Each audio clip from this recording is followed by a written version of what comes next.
says on there. It does. Hello, and welcome to Red Twilight Decoded. We are gonna do a little episode commentary, or you'll hear us reacting to parts of the episode. We've reacted to it many times because we made it, but now we're gonna use it to tell you about it. We're gonna listen to stuff and see how it prompts us to tell you about the episode. Because you want that. Yeah, you care, I'm sure. Okay. If you don't care, you can turn it off. Yeah, please do. That is luscious. God, the title sequence is so good. That used to be my favourite shot in the whole thing, and now more shots have been added to the thing, just in general, and Yeah. it's so good. I love the logo, the outline. The rising sun, because it's literally a red twilight in the logo, which is something that this is what we get to discuss on Dr. Red Twilight Decoded. Yeah. It's the glow of a rising sun, because it's like a new dawn has risen. When is this podcast going to be released? It's after episode 4. After episode 4, yeah. A new dawn has risen on a new universe. That's so freeing to say that. I've been shut up for a year on that. Sweet little logo. Yeah, It's good. my favourite shot, possibly. Law did the title sequence. It is incredible work. Thank you, Law. We love you. Jake did so good on the logo. Right. Onwards. It's me. Oh my god. It's me, that is. Cat mentioned. Wow. I'm going to have way too much to say. Welcome to your voicemail.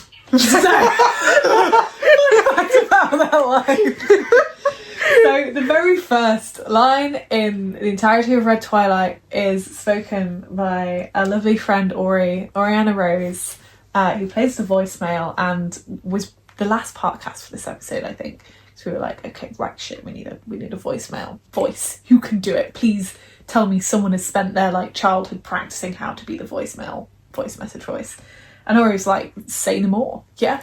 Sent us that over. We were like, yeah, sure. Yeah, that works. Quite funny because this is Ori's one line in the thing, and that she's essentially the first person to appear in Red Twilight. Yeah. Ori in person has such a strong, like, northern accent, and yet on this sounds so perfectly like, you know, the kind of... Oh, posh and RP and well-to-do and voicemail. Yeah. It's very good. Mm-hmm. Box 1. Saved message. That is a random phone number. Don't know where I got it from. And that is my mother! Yeah! Because you watched the episode. If you haven't watched the episode, please go and watch it, because I will be spoiling it immensely. We'll also be spoiling up to episode 4. Yeah, because you've seen the episode. That is my mother. That is Janet Underhill, Oscar's mum. And it's his one saved, her last words to him before she died, essentially. And I thought, right, where am I going to get, you know, woman, 50s, 60s. Oh, I've got one at home. Oh, fab. Okay, sure. And so I sat my mother down in the summer, I think. She was like, what's all this about then? What's this racket? What are you doing? Took her a few stabs. Her voice is she's got a Midlands accent. It just sounds quite immediately homely. She's got my accent, really. So she's Oscar's mum, but she's also my mum. Mother of Red Twilight, really. Because she's my mum, and we are Red Twilight. What am I referencing? We Are the Flash. Yes, I'm referencing We Are the Flash. She does brilliant. All she is there for really is to be a comforting voice in the background for Oscar to wake up to. And in episode 4, because you will have watched episode 4 because you won't want to spoil yourself, there's a scene I wrote very early on where Oscar is getting hypnotised by the Master, and the Doctor says, you know, quite in Joe Grant style, like, think of a nursery rhyme, think of nonsense to fill your brain with. And he says, think of your phone alarm. And he can't, because that's it. And that's one of my favourite, like, pull-throughs from 1 to 4. Oscar can't fill his brain with nonsense because everything the Doctor suggests is impossible, including his phone alarm. because it's the last message of his mother. Anyway. I love that. It's something I don't think people are going to pick up on because No, it's, you know, the gap probably between not, listening yeah. to them. But it's Yeah. so good. It's so clever. There's no catchy break tune it, for him yeah. to think of. He's It's doomed. his mum. Yeah. Yeah. His love for his mother dooms him. Yeah, God, that's so poetic. It really does. It really Yeah. does. Yeah. That's Amber. That's Amber, who became the fan favourite immediately. This episode, yeah. One of the first signposts that they do not like this man. Amber and Ryan are interesting because people like them, but they're not very healthy for poor Oscar here. Yeah. He literally narrates what he's doing to make himself do it. So I think someone was like, where's he's talking to himself. It's like the direction of the script, I think, is he's talking to himself like a robot. He's saying the tasks aloud, so he does them. You know by him saying he doesn't want to get up, he doesn't want to get dressed, he doesn't want to go out. Because what's the point? Oscar. Spent all Wednesday night telling you. This is the start of the Wednesday-Thursday dichotomy. Yes. Was it Wednesday or was it Thursday? And it was Thursday. So obviously the start of this episode takes place in the present, essentially.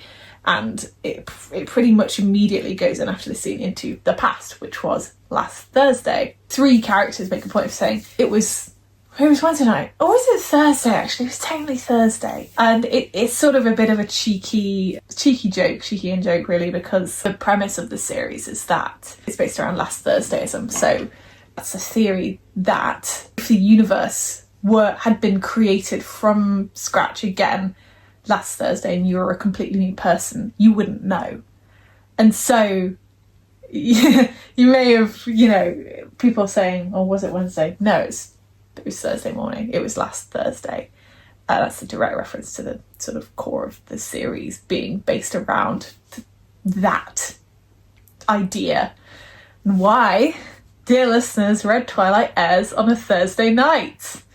That is entirely the reason, I'm not kidding you. Also, I love my decision to have Oscar live with 2 really evil gay people to really up the representation of the series. Oh yeah. But I think it's funny, like, I don't know, how Amber especially comes off so much nicer, because Yes. when you wrote the script and when I read the script, I was like, oh, what a bitch. Like, they hate him. They hate Oscar. Turns into such a And fleshed out character when Yeah. Amber, the actor, plays her. because they have the same name. Amber character, Amber actor, which was a coincidence.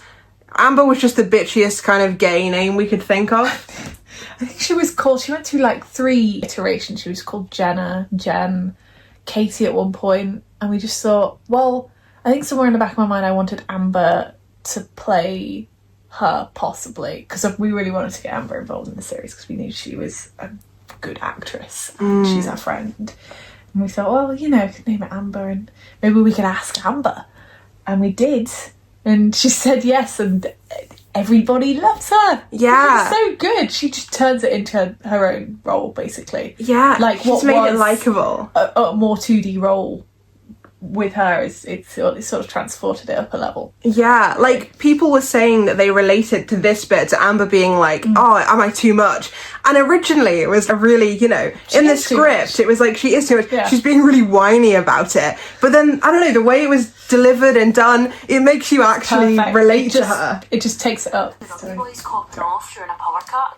So Katie, mentioned by Amber, was a previous name for Amber, is Amber's ex-girlfriend who she's broken up with, essentially. There's clearly some hang-ups here, in the sense that she's very much not over her girlfriend and is looking at the stories that she's uploaded of rugby boys getting off with each other whilst they think nobody is watching, which is just very funny. And I think, yes, I'll stalk my ex, but yes, I also want to see the videos of these very burly men getting off in a club, because it's really funny. And also a reference to Power Cut. Makes me realise I always misunderstood that line. I don't know why. Why? I just thought it was something completely different. Copping off. Yeah.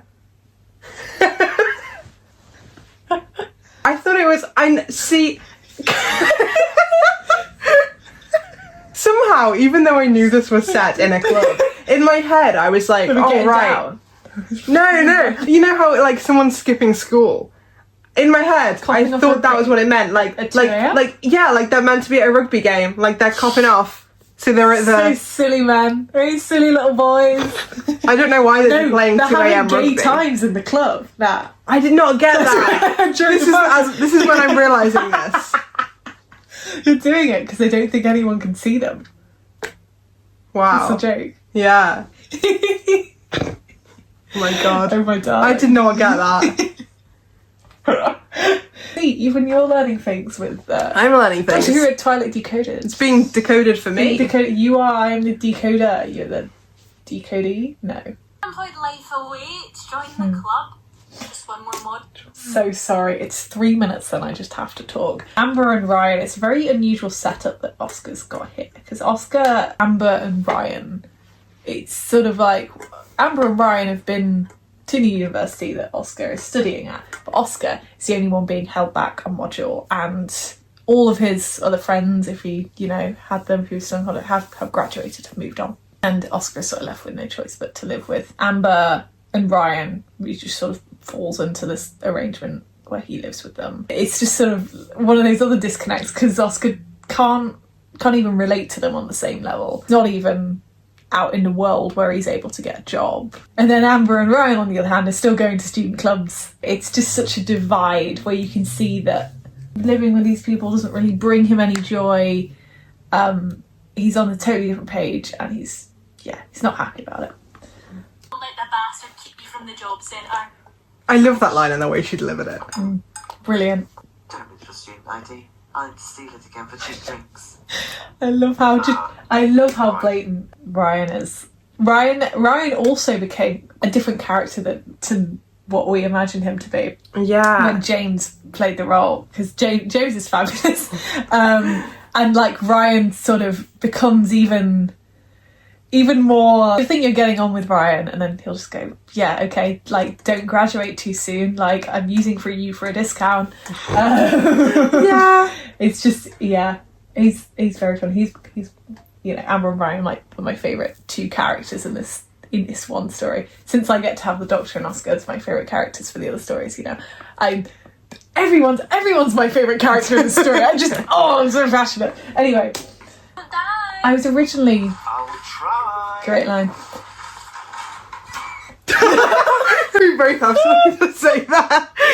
Go on. Okay. No, I was just gonna say about that line. I thought it was funny because the first time we got Ollie to do that section, he perfectly matched Amber. The way they read it completely separately. Ollie on a call with us and Amber sent us lines in, and they somehow both did that little sing-song voice, "Don't die, I'll try," and it matched perfectly. And then we had to get Ollie to redo that line, and when he did it, it was like, no, it matched perfectly, and now it doesn't match anymore.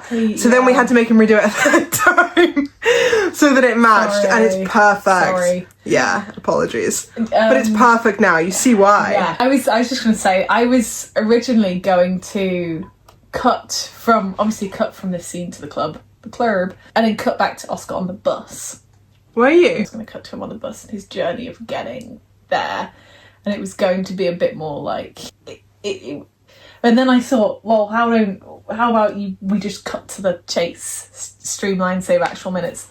That's horrible now. It doesn't matter how Oscar's got there. He lives in Stoke-on-Trent, which the reveal that it is Stoke-on-Trent coming 40 minutes into the episode is absolutely hilarious. Yeah. It's one of my favourite parts of this. It's just like Stoke-on-Trent. There's a tear in the fabric of the universe, Oscar, and it's Stoke-on-Trent. I wanted to make the transitions as sort of smooth as possible because it's all told from the same perspective. So if it needs to go back in time, it needs to flow back in time, and it needs to do it smoothly. And you'll see how it does in a minute. Obviously, you already listen to it. You're a great therapist. Oh, unlike you, I've learned the ways of homosexual decorum. Brilliant music composed by George. As he was talking to us, he was like, "I've not been in the club for years. Is this it?" And we were like, "Yeah." We don't ask us, first of all. But yeah, no, you've got it. Something loud, something pervading, something you need to shout over, essentially. So when it cuts out, it's more effective. She's a loser. Come on, who goes out on a Wednesday? People who need new girlfriends. And it's a Thursday night. Thursday night, actually. A Thursday morning. Thursday morning. Whatever. We should get out of here. Prison next door is open way longer. Fun, very silly Easter egg there being that Prism is a nightclub in Cardiff frequented by many students. I think it's shut down 2 years ago actually, but they actually filmed a bit of Church of Ruby Road, the club scene in Church of Ruby Road, in that prison. This is supposed to be a student nightclub, and we realised that we're portraying this as Thursday morning, and like when do clubs shut? Like maybe like 3, 2. 2, yeah. 2. You were like, if you're portraying this as like 2 a.m. in the morning. Oh yeah, because I said, if this is 2 a.m, it would be closing at 2 a.m. Yeah. I was like, why are they playing all this music? Like, Just they'd be don't kicking them think out. about it. It's just a very good student town where the clubs are vibrant and... Although to be fair, and you never say in the script that it's 2 a.m. I never say it's 2 a.m. The In only- my head, Yeah. this is... Obviously, it's the early hours and it's a bit past... It's a bit past it. It's got the time. Yeah. 2:01 It says on 2:01 on there, the time of the That, power cut. I'll but- talk a bit more about that later, actually. I'll get. Come on, you're worse sober. Really, I'm good. The hell? Weirdly, this was the part of the episode that went through the most drafts. This scene, which is where Ryan is talking to Oscar. I couldn't get it sounding right at all. I don't know why. It's just clearly someone who doesn't sit at like a bar and just have conversations. I was just like, yes. And then he says this. And then he says this. I'll be back in a minute. She just looks really ill. Start of Oscar's conscientious streak over women who look drunk. Yeah. Sorry. Have you seen a woman about 5 foot, blonde hair, red dress?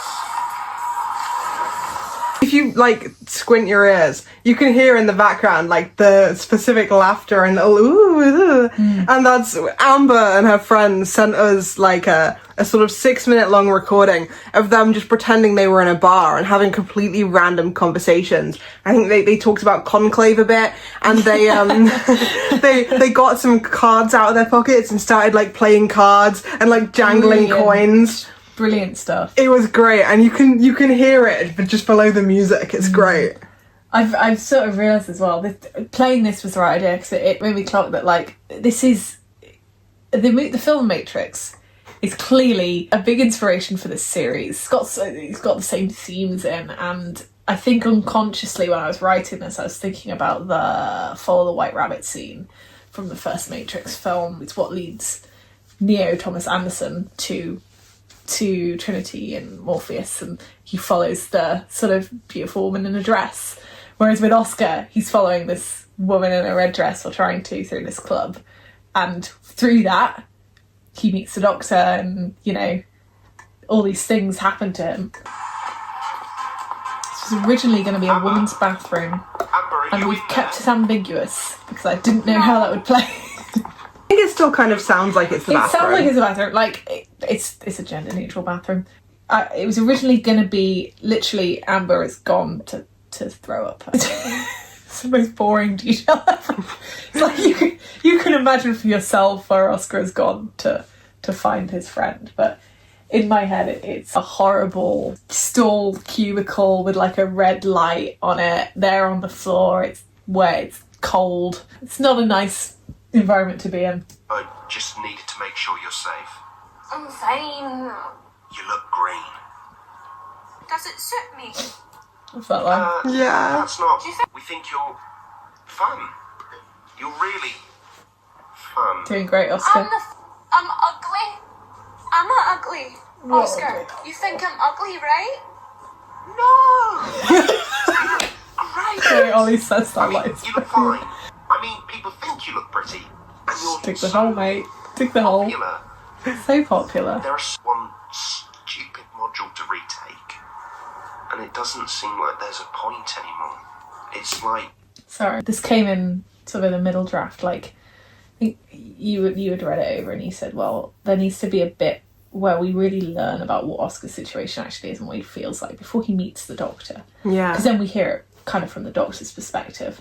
But this episode is entirely from Oscar's perspective, like Rose, basically. And Oscar couldn't say this out loud to his friend Amber when sober, but on the floor of a club, when no one can see them, she won't remember it. It just comes spilling out, you know, I know how you feel, I don't have anyone.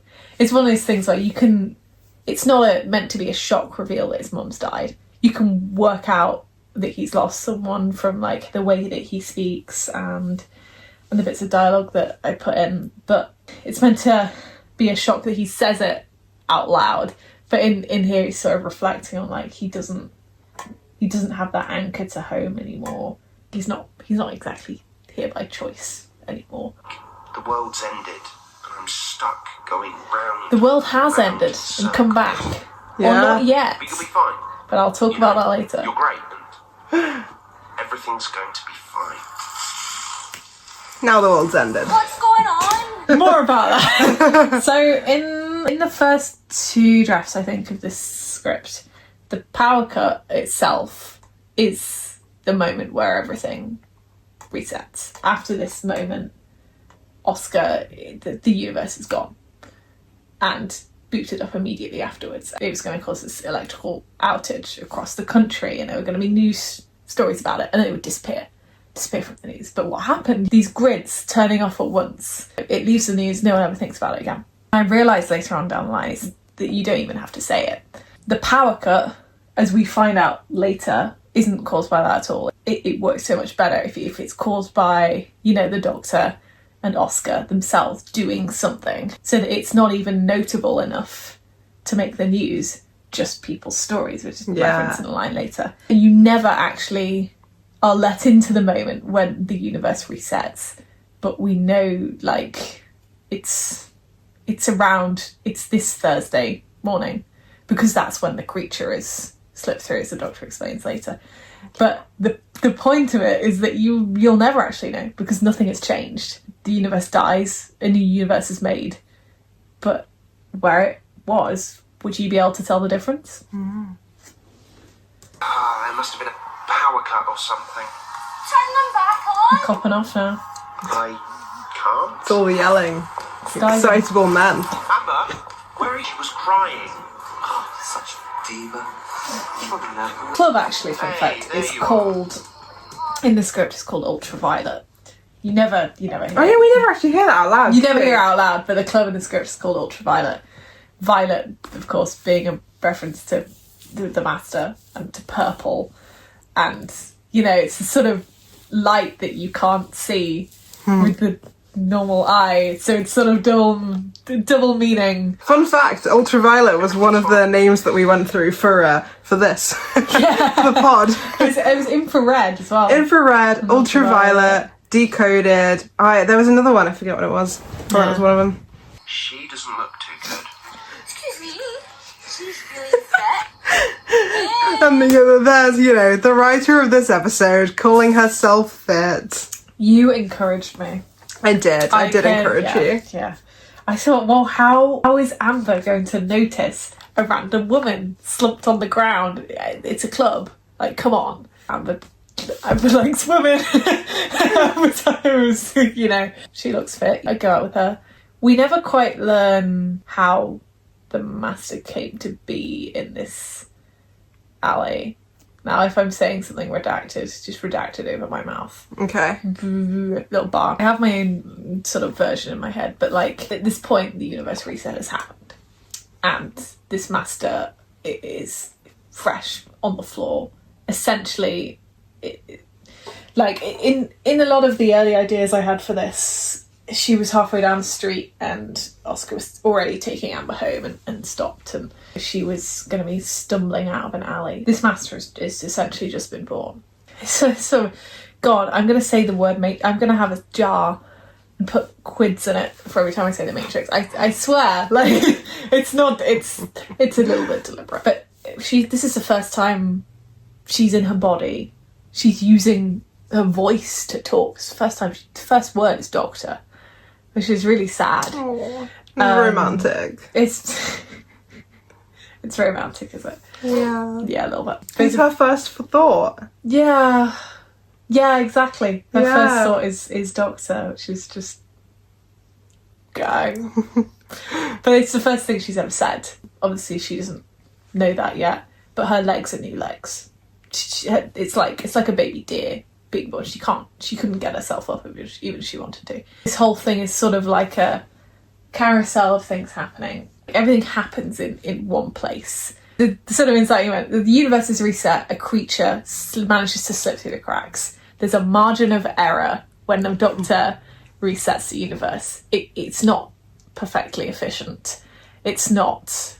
It's 99.99999% efficient. It makes what was already there with no different, aside from these tiny, tiny things, because everything has a margin of error. And this creature comes through and it feeds on these emotions that generate energy, grief, and it finds the biggest source of that it can, where it slipped through, which is Oscar Underhill. Which is really sad.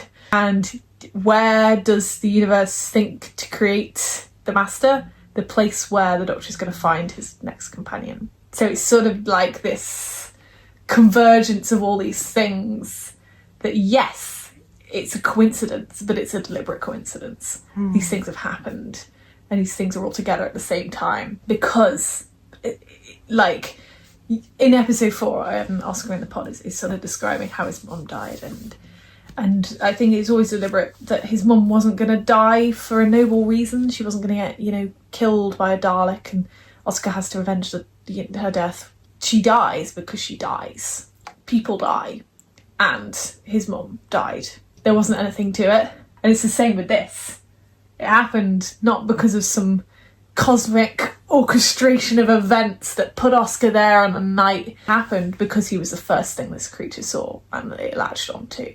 And that's why all these events have sort of snowballed and spiraled. But yeah, the Master here, sort of however long fresh from just being born, essentially, has ended up right next to where she needs to be to survive, which is so very Master. Because otherwise, who knows? Yeah. My heart's not working, is it? Hey, you gonna be okay? Were you with someone? Doctor. Were you with someone, Doctor? I'm just going to leave that there. A doctor? Like at a hospital? No. Doctor. I'm sorry.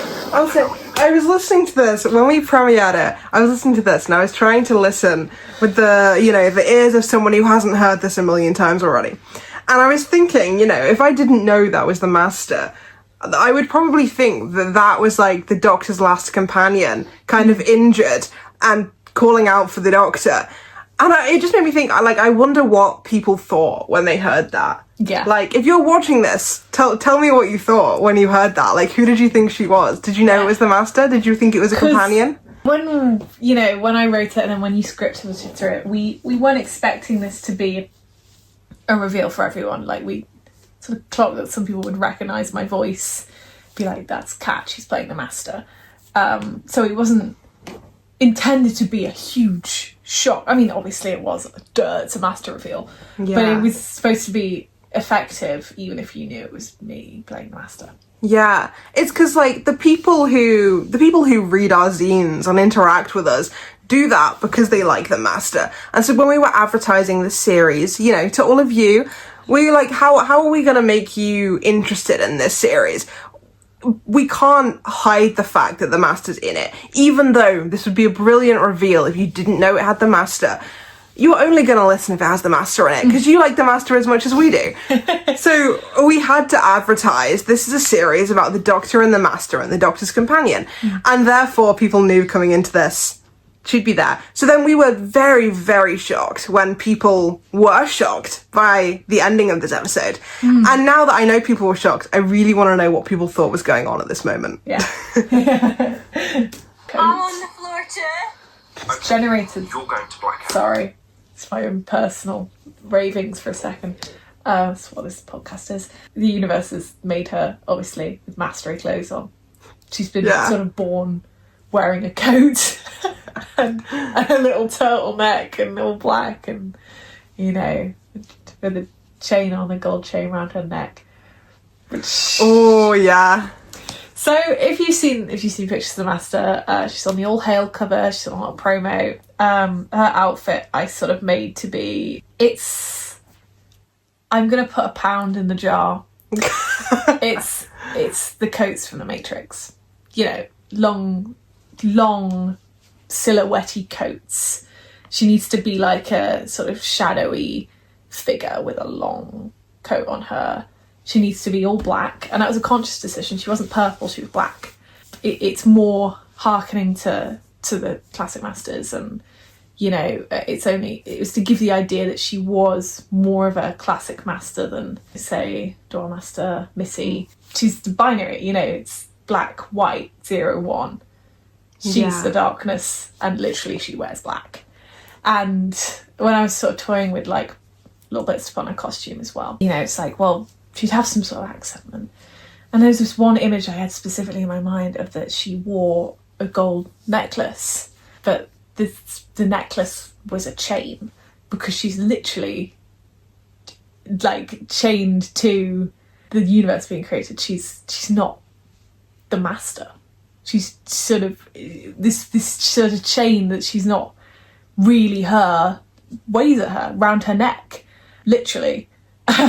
So it's like the one sort of glance of gold, of shininess on this sort of all black, very Matrix-esque, classic Master-ish costume. You can always see it on her, because it sort of represents what she is. Yeah. My phone! Why did you do that? Why did you do that? So he can't Amber, fall you're too around. drunk. You're in a state, and we're going back to the house right now while this thing still works. I'm gonna be sick. I'm going to... It's essay. I spent 10 hours stressing I'm gonna be sick. I'm gonna complete this essay. I'm gonna and he tells me to write brave it again. about philosophy And I have to do space 3 in days this a next week. 20 minutes. I was going to drop the module, so boring thesis out of. I'm gonna put quid in the jar. Do the Matrix, and then Matrix again. So sorry. My God. Do the Matrix. Oscar and this student friend are studying philosophy and film, the module philosophy and film, because they do film degrees, but it's the combined subject module.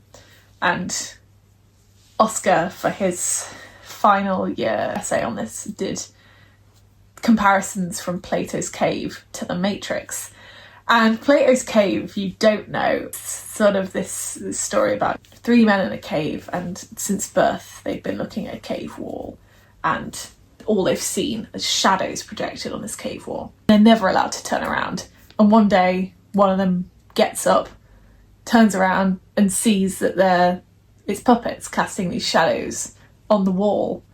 And, you know, he's like, these puppets casting shadows on the wall. I'm describing this horribly.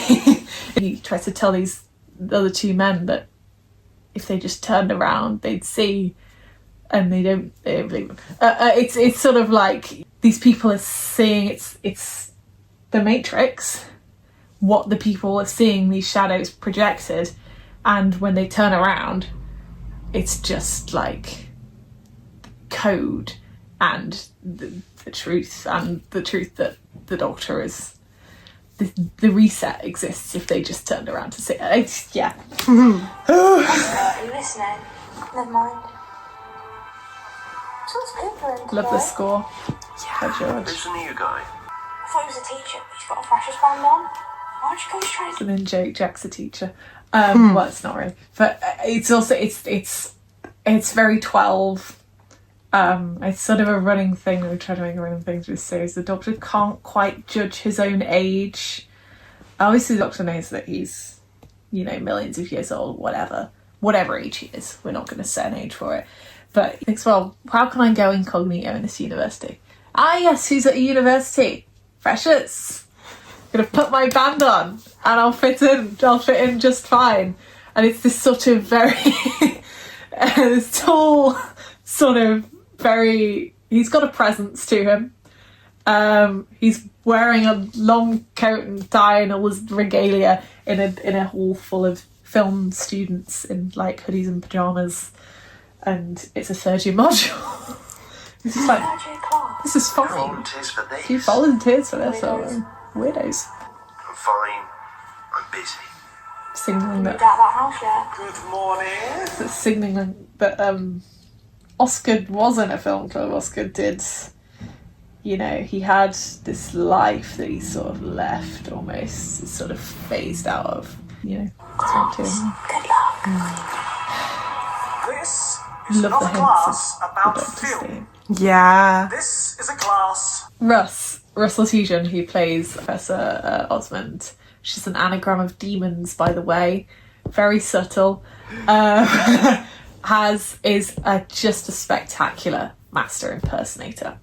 He played the Master in his True Platoon's audiobook, actually. And I'd worked with him before, and I'd seen how just fabulous he was at, you know, sounding so menacing and so on point with these impressions. And I thought, I want that sort of voice. Like, you can hear the masteriness in it. You probably, you know, couldn't pinpoint it down to a specific master, but you can sort of see, like, I didn't cast him deliberately as a, look, here's the master, as a professor, and a diversion. It's just because his voice that he does is so imposing, so threatening, so immediately, like, oh, okay. Set.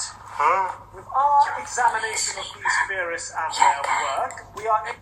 So sorry to turn it off before the big exciting reveals here, but he's taking it literally a lecture about free will and his choices, and this is something I learnt about in my degree, and I'm making it everyone's problem. That everything in your life has been laid out for you.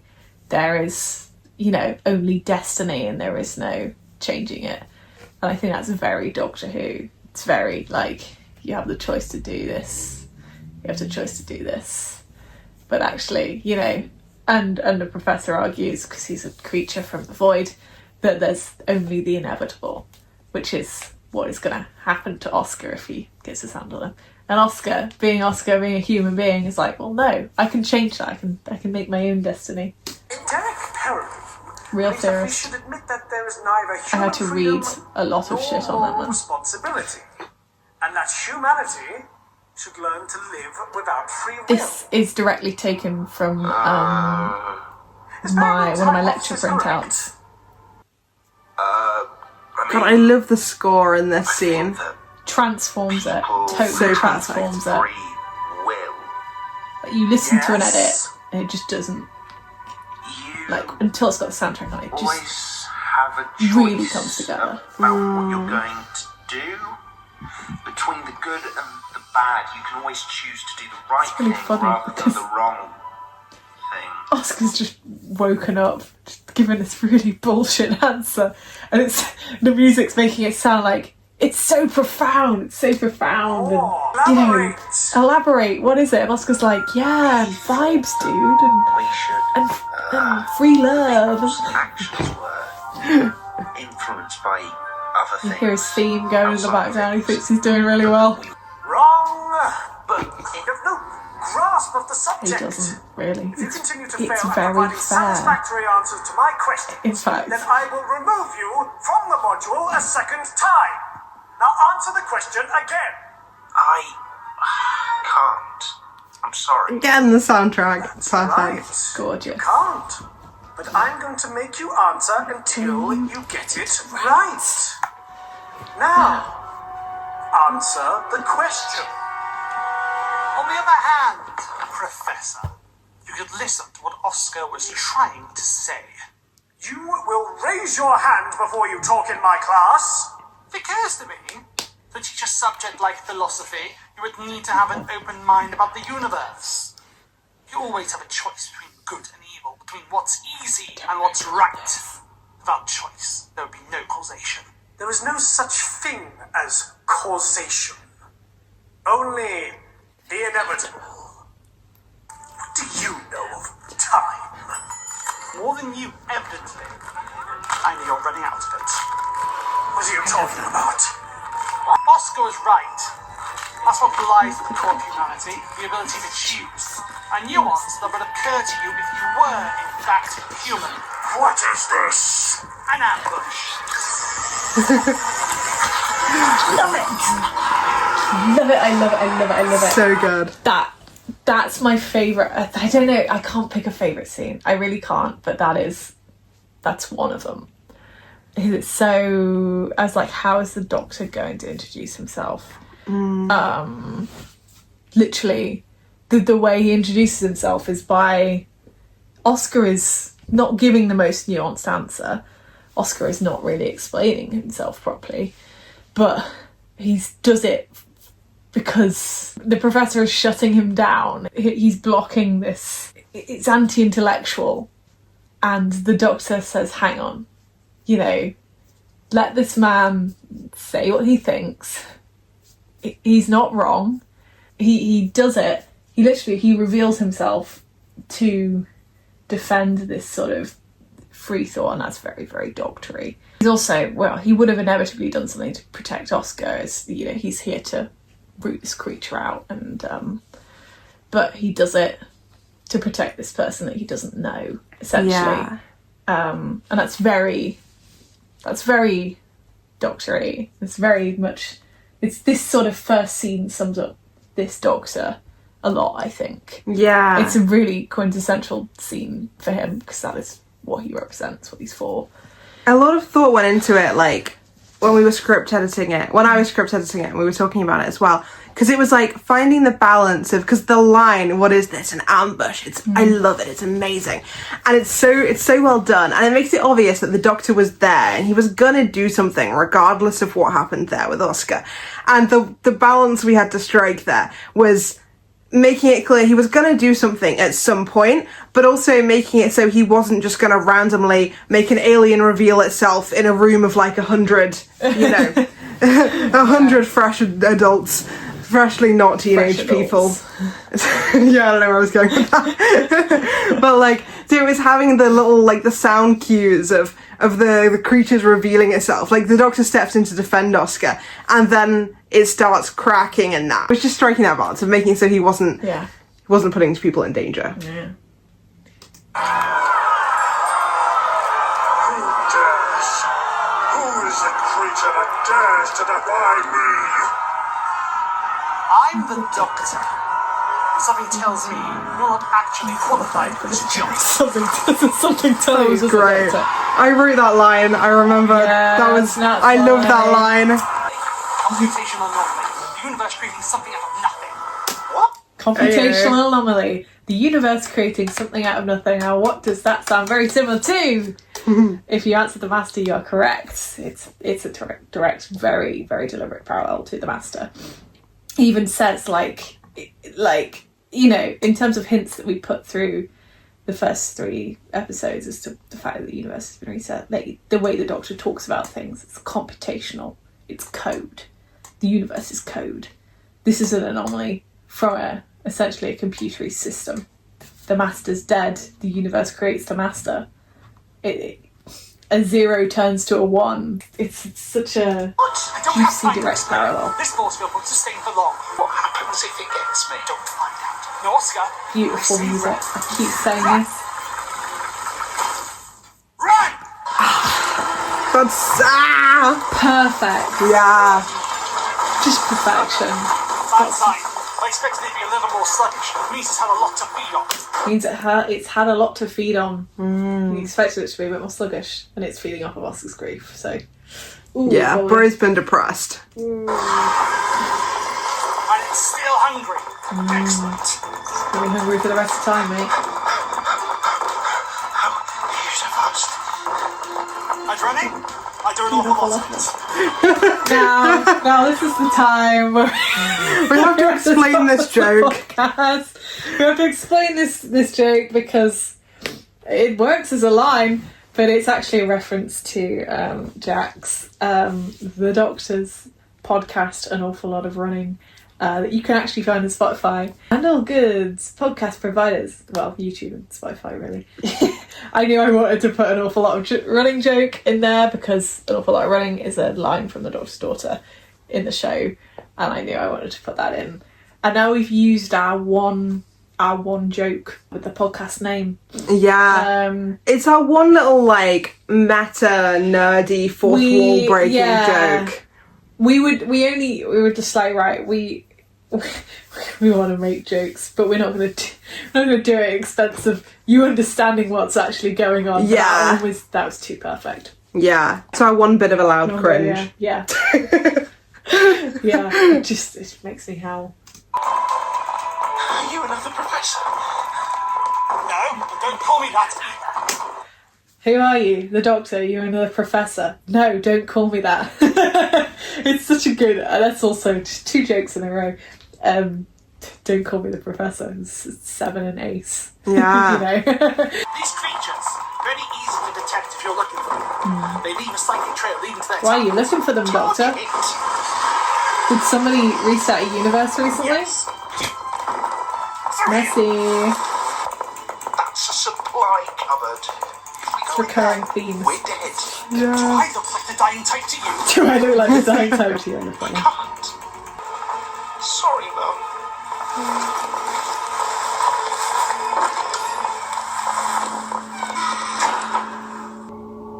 Oscar, open your eyes. What happened to the supply cupboard? Still there? Just some good parking.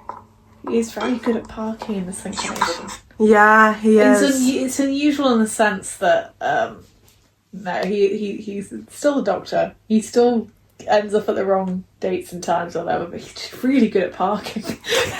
He just does it directly in the cupboards all the time. But there's that moment of like silence and just the switch from the outside to the TARDIS. You get those like few seconds of uninterrupted, It's beautiful. Oh, It shows the safety of the TARDIS, that all the Yes. noise is filtered It out. just cuts out and you're immediately like, oh, okay, now we're home. Yeah. Oscar's last words before he trusts this man, he sort of enters this random supply closet. It's sorry, Mum, because he thinks he's going to die, essentially. It sort of infers a bit of a deeper layer to Oscar, he doesn't want to die, sort of sense that despite everything, he's still living for his mum. I think that's really sweet. Yeah. Bless him. When people were listening to this, when it aired, I remember a couple of people thinking that the TARDIS had a working chameleon circuit and that it looked like a supply cupboard. So just here to clear that up. No, it's just that the supply cupboard is the same size as the TARDIS and he parked it inside the cupboard. The TARDIS still looks like a TARDIS. How long till that thing gets through the door? Never. But it's... I love that, because if he stayed in the TARDIS, that creature would never get through the door. He's safe. He's in the TARDIS. He is safe. Factually, it can't get him. But he'd be in a cage. It's the thing. He could solve this by staying in the TARDIS for the rest of his life. However, is that really freedom? And it's something that the Doctor literally says it. Yeah, you could stay in here, but you'd be in a cage. And it's the only way. Run with me, it's the only way. How do you know so much about it? I'm just tidying up some loose ends. I doubt. He's tidying up some loose ends. He says it out loud. He's tidying up the loose ends that, the imperfections, the margins of error. I'm going to talk about the title now. Margin of error at the title came a bit about midway through. Refers to 3 things. Margin of error, the margin of error that Oscar fails the module is what causes him to stay back for another term. So that's one meaning of it. It's literally the reason why he's there. The margin of error, there is always a margin of error in every reaction. In every reaction there's entropy left over, which is what the creature is. And it's what when the Doctor rebooted the universe, reset the universe, there was a margin of error, because in every reaction there's something that escapes. And that's the creature, but that's also the master. So it refers to this trio of things. And it's just, I don't know, if you looked at the title, I don't know, you think, okay, maybe why is it called that? But that's why it's called that. Any indication, anything that changed in your life. Since my mum died. Okay? Since June the 23rd at 11:26. And I haven't felt... So, a few things here. June the 23rd, the date and the time I had to think about a lot. Because it had to be sort of at a time, you know, Oscar gets failed on that first module. He must have been failed on that module in essentially the summer of the last year. To, you know, have to resit this one term at uni. And his mum dies essentially before that summer, June the 23rd. It's literally just about, you know, as the summer holidays are about to start. 11:26. This time was sort of really carefully because it needed to be a time when most people are awake at 11:26 in the morning, but Oscar wasn't. Oscar would have normally been awake at this time, and he wasn't, meaning he missed his mother's death. And that is that slice of guilt that he could have been there with her as it happened, but he just wasn't, because he was back home from uni. He was, you know, in his bedroom, and he just wasn't there. And it's that time in the morning that's sort of that it's painful. It's painful that it happened then. Yeah. Can you stop it? Yes. I've seen it up close. I just need time to think. Can do this. I'm going to talk very quickly about a very different previous draft that I had. And in an early draft of this, they were originally going to go much further. They were originally going to go to, you know, creature made of bad luck, creature that causes this misfortune. This was a really bad idea that I had. They were going to go to like the unluckiest time in human history to throw it off the scent, so it would feed on the bad luck. Like, and then I realised, like, how could you do that without it being, it's too far removed, right? It's also not relevant. It's also, you're most likely to be hitting upon quite a human tragedy if you do that. Yeah. So like stuff I thought of like the Challenger disaster. No. Just keeping it in, and I was just like, hang on, what am I doing? I just need to keep it right there. Don't spread it out. Don't overcomplicate things. Just keep it to as far as they need to go. And the Doctor goes back in time to the night that the creature slipped through, last Thursday.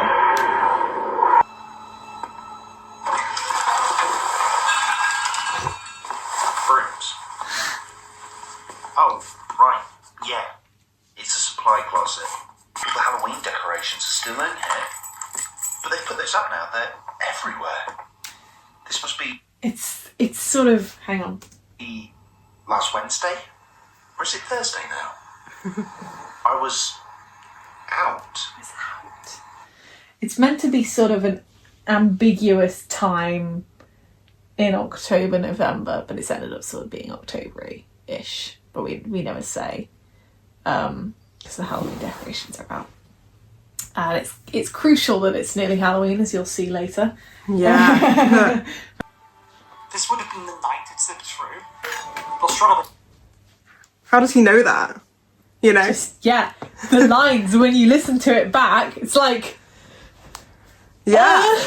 There is nothing in this episode to tell us that he knows. Nothing to suggest that, it. like... So where's it come from? Yeah.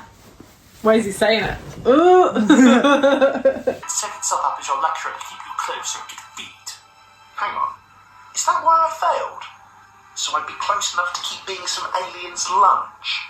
I love this little back and forth bit here because we wrote a bit of that together. I wrote that line. I'm here so I can be some alien's lunch. And then I said it to you. Before I wrote it, I said, like, hang on, is that why he failed? So that he kept being fed on. And then your response was... Perhaps. But I also don't think a straight A student would have been falling asleep in their lectures. You went, well, if he was a straight A student, he would have been falling asleep in his lectures. And I went, oh, and I wrote that down. Yeah.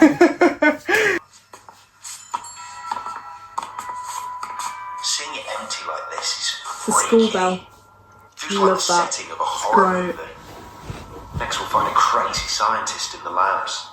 It took us so many tries to get a subtle reference to there being labs in this, just so you know. We rewrote that line so many times. We had to. It was interesting because, like, I had to map out where sort of the layout of this university.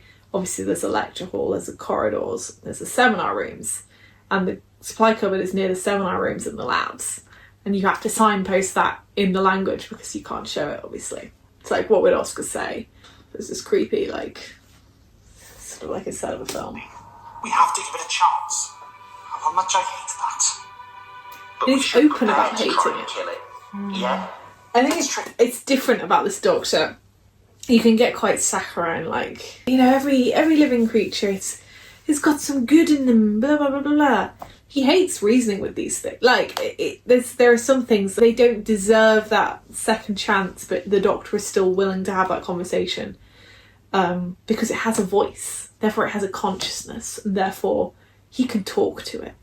And that's just so very Doctor. But he hates having to do it because it will inevitably put people in danger. And I think that's something he's probably learnt from being alive quite a long time. The universe is not perfectly efficient. It's not as marginal error. With entropy, energy lost in the process. Energy lost in the It can process. never be destroyed. Never be destroyed. It's constantly increasing. Where are those laboratories you were talking about? Reference Just to down the corridor. had to signpost But that it down the creature- corridor. So we should really go. Back to your ship. Yeah. Kill over this guy. This should do. They never let us in here. Very geeky of the Doctor, Film stuff. you know. Too many Goes immediately chemicals where he lying can around, create I guess. things, you know. Does that door lead to the field? Yes. Good. We'll need it. Labs next to a sports field. What are you doing? How university works. This is rudimentary, but the first To be fair, my physics lab led directly onto the field. Won't harm us. There you go. Have you ever seen what happens when you expose magnesium to an open flame? I can't see anything. Give it a second. What the hell was that? This is very simple chemistry. It's literally GCSE chemistry. How do different elements react when you essentially expose them to a flame? And, you know, magnesium, you always get shown the magnesium experiment in school, and, you know, a bang and a flash of light.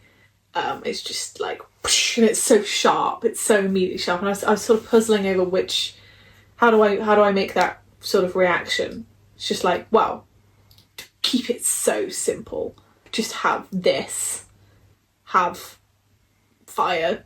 Oscar did not pay attention in any chemistry class, but yeah. We're going to take a short intermission, but you won't know that. Back in a minute. And we are back. About an hour has passed. It was a long break. Yeah. But we're back now. We're back. I have glasses. I have a drink. Got a little squishy toy. Yeah. So, I forget where we even were. What the hell was that? magnesium. Oh yeah. Actually, not too highly. What was that? There's not a caretaker around here, is there? Nonsense. Caretaker, episode 4. God, the commentary quality is really good. Yeah. Caretaker mentioned anyway. Trust me. Don't trust me. Yeah, no, I was about to say about that. Saying that line was quite tricky because it had to leave a long enough gap. Otherwise it just sounds like, don't trust me. Yeah. You don't remember all of those. You're waving at me? My ring. These programs market at So, about the ring. The ring. So, the ring was originally created essentially for, well, not just for a way for the Doctor to get out of chains or cuffs in episode 4. But I kind of warmed to the idea that, you know, that's how he'd do it. He gets chained up, he gets tied to things often enough. Why wouldn't he have a portable sonic device that he carries to get him out of stuff like this? And I was asking Jack about it, I remember, and I said, well, like, what have you got? What would you want, like, to have on you as something sonic? And he said, well, I got my wedding ring. This is very 12, it's very Peter Capaldi, because Jack wears his wedding ring on his costume. obviously he has a real life wife.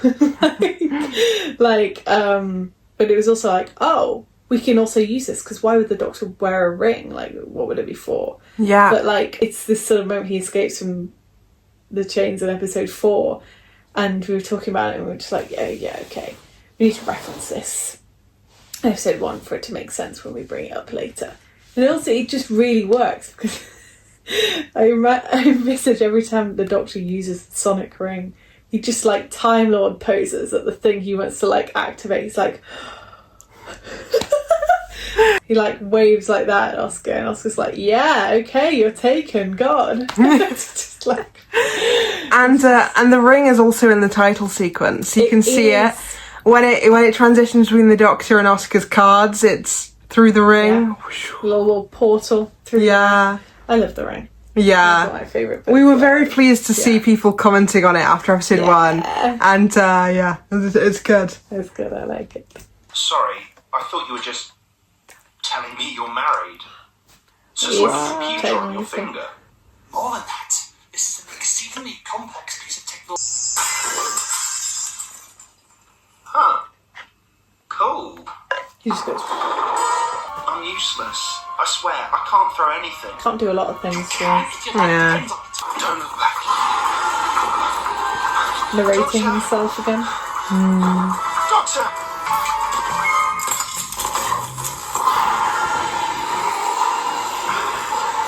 So close you Such good sound effects. It's brilliant sound work by Ross, because you can really feel like what's actually happening in the space. And I also, when you think about it in your head, he sends Oscar to run, Creature runs after him, Creature's only after Oscar, so the Doctor has to get there very quickly to essentially do this containment field. But he's just that fast because he does an awful lot of running. Wow. So I'm used to the joke and behind the scenes podcast. Doctor, I'm the one who decides if you live or die. You're going to talk to me.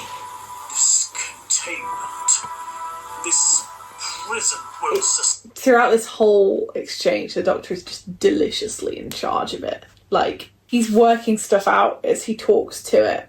He's just very, even as he's caught off guard by things, he's very sure of himself.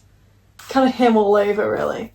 I just love this little exchange for moments where the Doctor is like using the stretch of his intellect, because he is so clever. He's the cleverest person in the room. And this is a very late comment. I should have commented on this like 5 minutes ago.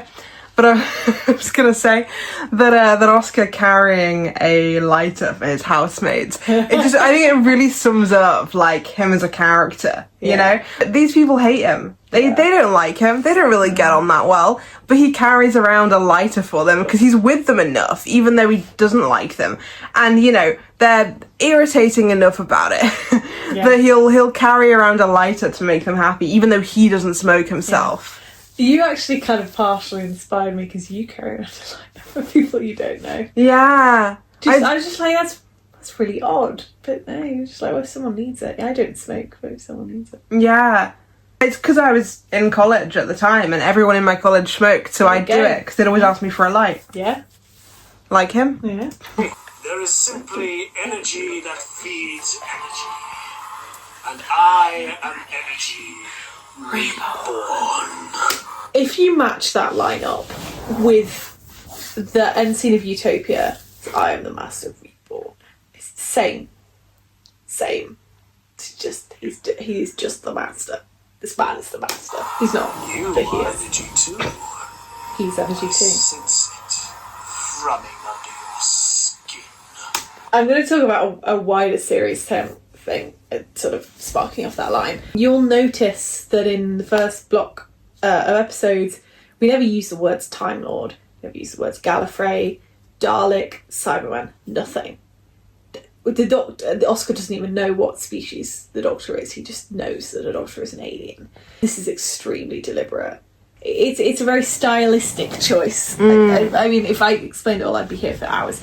It's a very stylistic choice, but you get these things like the creature made of energy can sense the Doctor. A creature made of energy, literal Artron energy, sewing together his body, can sense it. Because of course he can. But like, he's never going to say like, oh, because I'm a Time Lord, you know, look at me and my Archon energy. It's not necessarily the approach of the new series where it's like, oh, I'm ashamed of being. He's not really ashamed of being. I don't know. He just doesn't really think about it that much. He just doesn't say it. Doesn't come up. Like, you know, never mentioning Daleks or Cybermen. It's not to say that there won't be Daleks or Cybermen. It's not. It's just more. It's more like the Doctor's not going to spend, you know, 5 minutes reminiscing on, you know, good old times on Skaro. We wanted to make it as fresh as possible, and it's entirely a stylistic choice for that reason. But yeah, it works very well. Oh, sorry, don't play it again. Like, for the whole series, we're making it a very original piece, and I know that's like, you know, it's Doctor Who fan fiction. You know, it's not that original. You've got the Master in it. Yeah, but at the same time, it's very original. Like, we're taking the concept of the Doctor and the Master, and other than that, it's so new. It's like a standalone piece you can come into. You could theoretically watch this with no knowledge of Doctor Who. We know someone who is. We know someone who is watching this with no knowledge of Doctor Who, because it introduces you to the Doctor through the companion's eyes. You learn with Oscar about what the Doctor is like, and it's a very gradual drip feed of information about the Doctor, because he's not the kind of person who wants to share that with Oscar. So we're learning it gradually. And yeah, we're not referencing, oh, you know, the Daleks, the Cybermen, Time Lords, Gallifrey. Time War. Yeah, because someone who doesn't know Doctor Who wouldn't know that. And you know, we're not writing it on the off chance you don't know Doctor Who, but it's just it just makes it better that there's no assumed knowledge here. Yeah, I think like actually I was thinking of that episode 3, because I will have that as well. You know, Robert's saying, did you serve in the war? And the Doctor's like, yep. Yeah, he did. Like, he did. Oh, yeah. That's the thing about him, but he's not going to stand there going, oh, it's just the worst war of all time and blah, blah, blah, blah. Because we've heard that a trillion times. We have like 5 million box sets from Big Finish on that subject. Most basic formula. Grief generates energy, but energy that manifests itself in heartache, in restlessness, in tears. This line is like grief itself as a human chemical reaction creates so much entropy, which is like, you know, literally Oscar's body has this much energy to burn, and it burns it, you know, when he's lying in bed and he can't get up, when he's crying his eyes out, when he's angry, when he's sad. It's this energy that can't go anywhere left over from this reaction in his body. And that's why grief is so powerful and powers this creature, because it's so much energy that can't go anywhere, or just comes out in these like not meaningless expressions of grief, but like these tears. And it's like, it's quite sad because he'll never stop feeling it, as he says later. Yeah. I sense your loss. Same as. It is delicious. So this line, it doesn't even necessarily refer to anything in particular. It doesn't even necessarily refer to the reset. It's just the Doctor's loss. The Doctor has lost. You know, you could see that maybe if you just watched the first video, you'd be like, oh, what are they foreshadowing? Nothing. The Doctor's lost people. Of course he has. The gravity of that loss is so much, not bigger than Oscar's, because it's less fresh, but it's accumulated so much over time. Feed on it, but you won't. No. Why is it me you want? Happenstance. My new favourite word. So, would a creature like you care about the type of energy you consume? Oh. Because you can't feed on anything else. You're built from him. You're built from Oscar's grief. I think someone was asking me about this the other day when I listened to it after. It's like, well, why can't he just go up and get up and find someone else to feed off of? You pour a bowl of water out, you put little blobs of oil in it, right? The blobs of oil can only attract other bits of oil while they're floating on the surface of the water, Oscar's creature can only eat what it's made of to get stronger. It's attuned to that very specific signature of Oscar's grief. It's his own immortal snail that will follow him to the end of time, and it will never die, but it's the only thing it can feed off of. Yeah. She just did the exact same laugh. That was freaky. A distinction for you. We are the Doctor. master. And you can never let him go. Because you are what you eat. I love that line and the delivery of it. It feels very Top doctory. of the class. That's why you're so vindictive. You're Oscar's self-loathing, his bargaining, his denial, his guilt. You don't hate him. He hates himself. Here you go. It's like, I think I was very aware that I was writing a very it's almost like it's a monster of the week, but it's the first monster that's ever in the series, and it's literally like it's an evil professor with a name that's an anagram of demons. Of course it's going to seem like a caricature, and the explanation for it being such a caricature is that it literally is. It's what Oscar fears. It's, you know, Oscar's anger, Oscar's rage and his pain into one thing that's very familiar to him, like a horrible lecture, essentially. He doesn't hate Oscar intrinsically. He's just energy looking to feed on more energy. But Oscar hates himself for what, you know, happened to his mum, and he still feels that guilt. Therefore, the creature hates him, you know. Or appears to. It's just like, he's just like holding up a mirror, basically. He could have taken any other form, but it's one that's particular to Oscar. Because now I'll take him under my wing. You can never die. You're never going to stop. you leave me no choice. Oscar, now! So many good moments where the music cuts out. Yeah. Wait a second. Won't someone have noticed the explosion? A loud bang and a flash of light is nearly how it is in a town full of students. Go on, Nat. Oh, the line haunts me. I don't have much to say about it, just, yeah, that line was a loud bang and a flash of light, it's nearly Halloween in a student town. And we had to retake that line, well, Jack had to retake that line so many times, because Something about the line. I think it was his accent. Because of his accent, the fake accent he's putting on, he struggles with, like, exaggerating certain words. And he just couldn't get the right intonation for that line. Yeah. And it drove me insane. We recorded it the first time. I got him to do it a bunch of times. Then we did a retakes night. I got him to do it a bunch more times. And then it became a last minute retake on a different retakes night.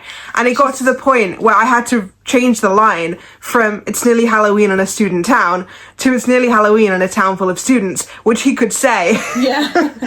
It's always like, we found this in every script, there's one line, the most mundane line probably ever, that you just it's somehow wrong, and you're like, I can't get it to sound right. It's that one for this script. Yeah, it's that one. Every time we reach that line, I'm like, oh, because all I can hear is I can just hear him repeating it and repeating it and repeating it.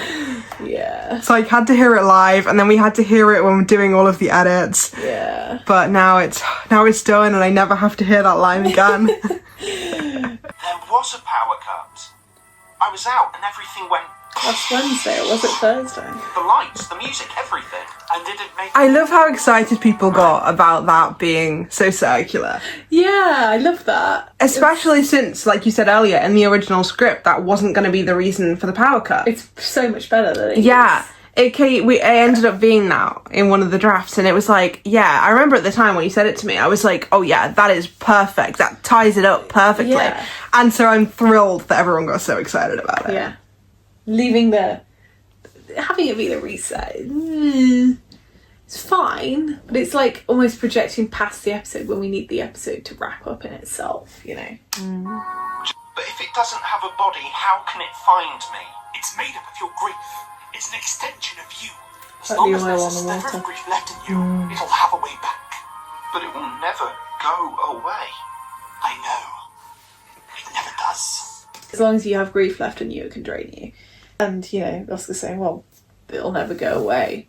And it's going to make the doctor say, yeah, grief never does, but leaving it as it was probably more effective. We went back and forth on it. You wanted to change it to grief never does. I think, was it just to make it clear that that's what Make it clear, meant? but actually it's like, it's better with the dual meaning of, Yeah, it when will you never say- go away, grief, and then grief will never go Yeah, away. it's the way he says it, the way he goes, I know, it never does. It's like he's the one bringing in the double entendre of Oscar's talking about the creature. But yeah, it's grief never goes away. Yeah. And they both know that, and they have to live with it. There is sort of a hidden theme to this whole series, really, that you don't see as prominently, which is grief on the Doctor's part. Because he's like, with this series, like, we'll never say where it comes in a timeline or anything like that, but, you know, it's the grief of years past type thing. Like, of course, he's had so much. And you can sort of assume a little bit, like, all these decisions that he's made in the past have led up to the Doctor being this Doctor. But it's not as prominent as Oscar's, obviously. So neither will this thing. And that's just it. You saved me today, and it will just get me later. I love the tension building between them, though. It's not an ordinary companion entrance. Like, they are at odds now. Yeah. And obviously it builds to the Doctor saying, you're gonna have to come with me, and it's not Oscar's choice. And here, building up to that invitation, there's nothing nice about it. They're actively, like, at each other's throats. The Doctor's warning him, but Oscar's like, no, you're a stranger. You know, you said you could help me and you lied. And, like, he's actively angry at him, even though the Doctor is offering him something that, you know, we as the audience know will be this incredible thing. He doesn't know that, and he hates this. Yeah. And that's so interesting as a concept, as something to do with a companion. Everything in the episode ties back to the line of, you always have a choice between what's easy and what's right. It's what lies at the core of humanity. But you could really look at it and think, does Oscar have a choice, really? The Doctor tells him he does, but if he wants to live, then he has no choice. The choice is to come to the Doctor, and he does say that at the end of the episode. So what do I do? Where do I go? You'll need to come with me. It's so reluctant. Yeah. I don't know who you are. We were talking about this earlier, actually, on Josh Carr's Who Knew live stream, about, like, we were trying to figure out, you know, how would the Doctor and the companion relationship work, and it would have to be reluctant. It would have to be a very reluctant one, because this Doctor's just the way about him. He does it because it's practical. He wants to save the biggest amount of people that he can. And the way to save all one person in this scenario is to say, right, you're going to just have to come with me, because it's the solution. He's not thinking about himself. He's thinking, what is the solution to this problem? The solution is that he comes with me. So that's what he's going to have to do. Yeah. That's what he says to Oscar. I can't. I've got uni. I've got things here. People would miss me. I love the reading on that line. Yeah. It's like, as he's saying Good. it, he realises that no one would miss him. Yeah. And that, he read it so Written, well. Yeah. I care about stopping a cycle of needless death. Allow this creature to fester, and a little party trick like that won't be able to stop it again. What do you think a being made of rage and grief would do to its prey? That's also the thing. We leave it ambiguous as to what would actually happen. What would happen if the creature caught up with Oscar? A creature that's so vindictive. Like, it's not even worth thinking about what would happen, because it would be quite grotesque, actually, I think. But, you know, we never say exactly how. Sorry. Yeah. I can't just run away with you. You'd use me as bait. Again. And you're a sitting duck here. Leaving me, you would be dead bait. Stop. The juice. Don't. It's like he's arguing against It's an your decision. opponent, but he And I'm is sorry that you have to make the it. companion. But there's no other way. He remembers it. He's like, You could have picked someone else. I can't negotiate this way. I have to let go. Anyone else. But it picked you. But it didn't. We can't change So that. there we go. It Yeah. was just bad luck.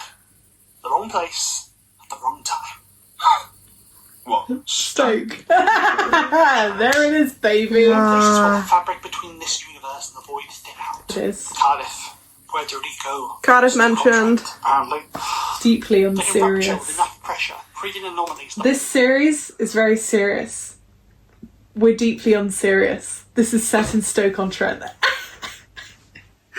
this has been happening more. Why? Nothing I can't more. stay here. I don't know how long. Who knows? Haha, let's move on, Oscar. 4 minutes. Telling my housemates I'm leaving would only cause an argument. Just tell his housemates he's leaving as well. 'Cause he does, and they're just like, oh, you know, can I get some of that money, please? Yeah. But yeah, they, I don't think that's how he envisioned telling them at the point that he's saying this. Exactly, no. He wasn't envisioning going, yeah, I've got a sugar daddy and I'm No. off. Run across the universe.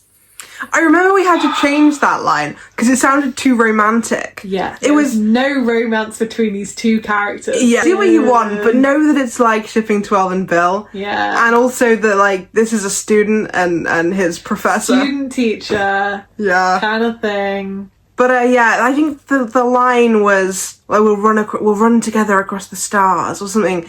And we were like, yeah, we have to tone that down. It sounds a bit romantic. Yeah. For the rest of my life. The rest of his We have to life. keep moving. It's too dangerous staying in one place for too long. But it would be a life. Just willing to accept that Right. for the practicality of saving I one understand. person. Because This he's ship. so... Anywhere in the world. That's the solution. Yeah. Reason? The Doctor's giving up a large portion of... I mean, not a large portion of his life, but, like, that is years that he's committing to, potentially. Because it solves a problem. Yeah. And that's his motivation. He needs to solve the problem. And so he does.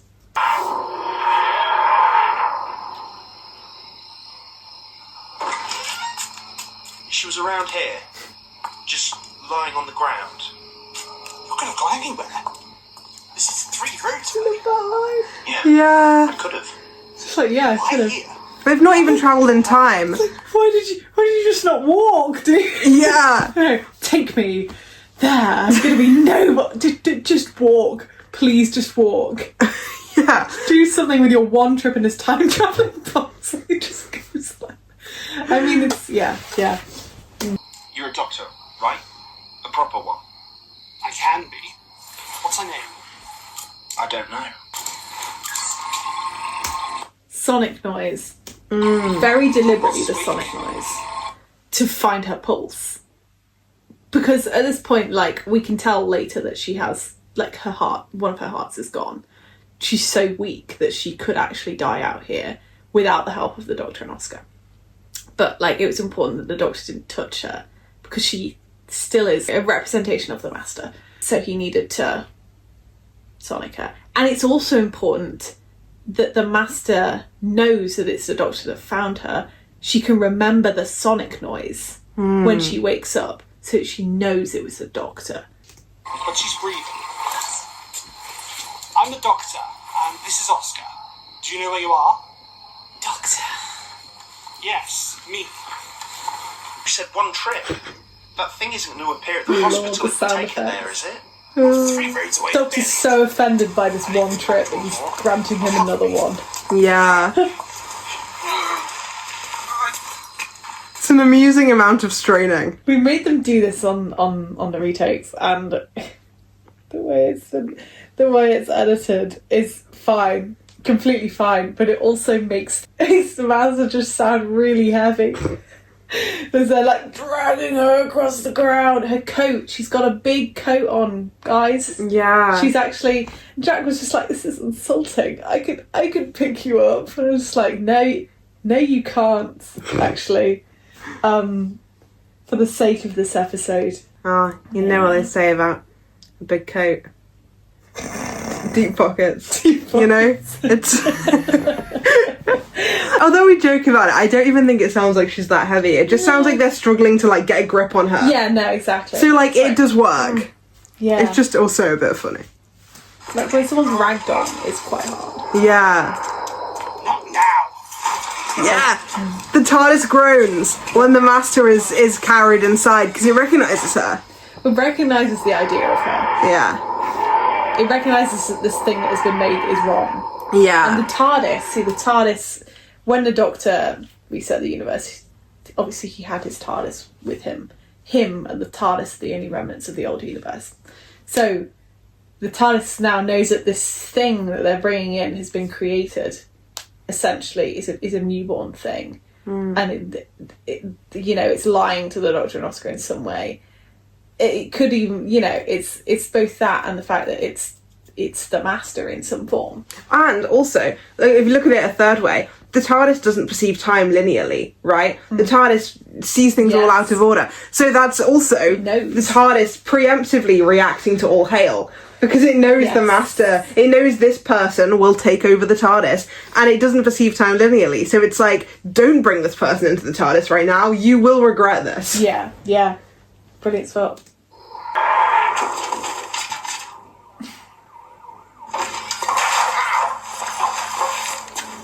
Brooms. Again. Does this thing land places that aren't storage cupboards? I remember I wrote that bit because this bit from now on, the hospital scene, was It's a lot different. Yeah. It wasn't in content, it wasn't different really. It's just, it was the tiniest thing of, originally the TARDIS was parked outside the hospital and then they came in. And so it had to be moved so the TARDIS was inside so that they could leave easily. And you'd think that would be an extremely easy thing to fix. No. Because of the route they took, like, they were bringing her into the hospital, they spoke to people on the desk, they were brought round. It was a whole thing that then the TARDIS landing inside the hospital had to entirely change how they were able to get her into a room. Yeah. And so we were doing the read-through. The read-through was like 20 minutes out. Kat was doing some like cheeky, like last minute swapping out a few words on a different scene and then getting ready for the read-through. The real hero of the day. And I came in, 20 minutes to go, and I was like, right. Oh, that actually cracked. Oh. I was like, right, let's go. And I sat there, and in 20 minutes, I managed to completely switch around. Yeah, I switched everything around in the scene. I also wrote an entire page of new dialogue, which then all the new dialogue I wrote ended up being voiced by me. Yeah. I mean, I wrote the whole bit, but like, yeah, the nurse ended up being voiced by me. We ended up being in the studio, and we were just like, actually, whilst we're here, like, Nat, could you just read it, just in case? Like, yeah. We don't find anyone for this part, and so I read it. Yeah. And it worked. And it was funny, because in the read-through as well, I call it hilarious. In the read-through, I was just reading for the nurse, not knowing I'd actually end up having that part. I was reading for it because we didn't have we didn't have anyone to do it in the read-through. And so, getting ahead of myself, but the very final scene of this, very hilariously, it just felt like we were in school, and me and Kat were like, putting on a little play for our class, you know? Because we were just sat there with her going like, don't touch me! And I was there going like, calm down. And the other actors were just sat there like staring at us, and it was like, yeah, we're putting on a little play for our friends. Yeah. Hang on, there's a wheelchair here.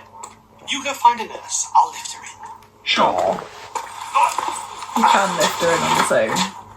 Was only minor straining this time. He was doing it for Oscar's benefit. We have to understand this. Yeah, he was hamming it up. Yeah, it's just like, oh yeah, she's really heavy.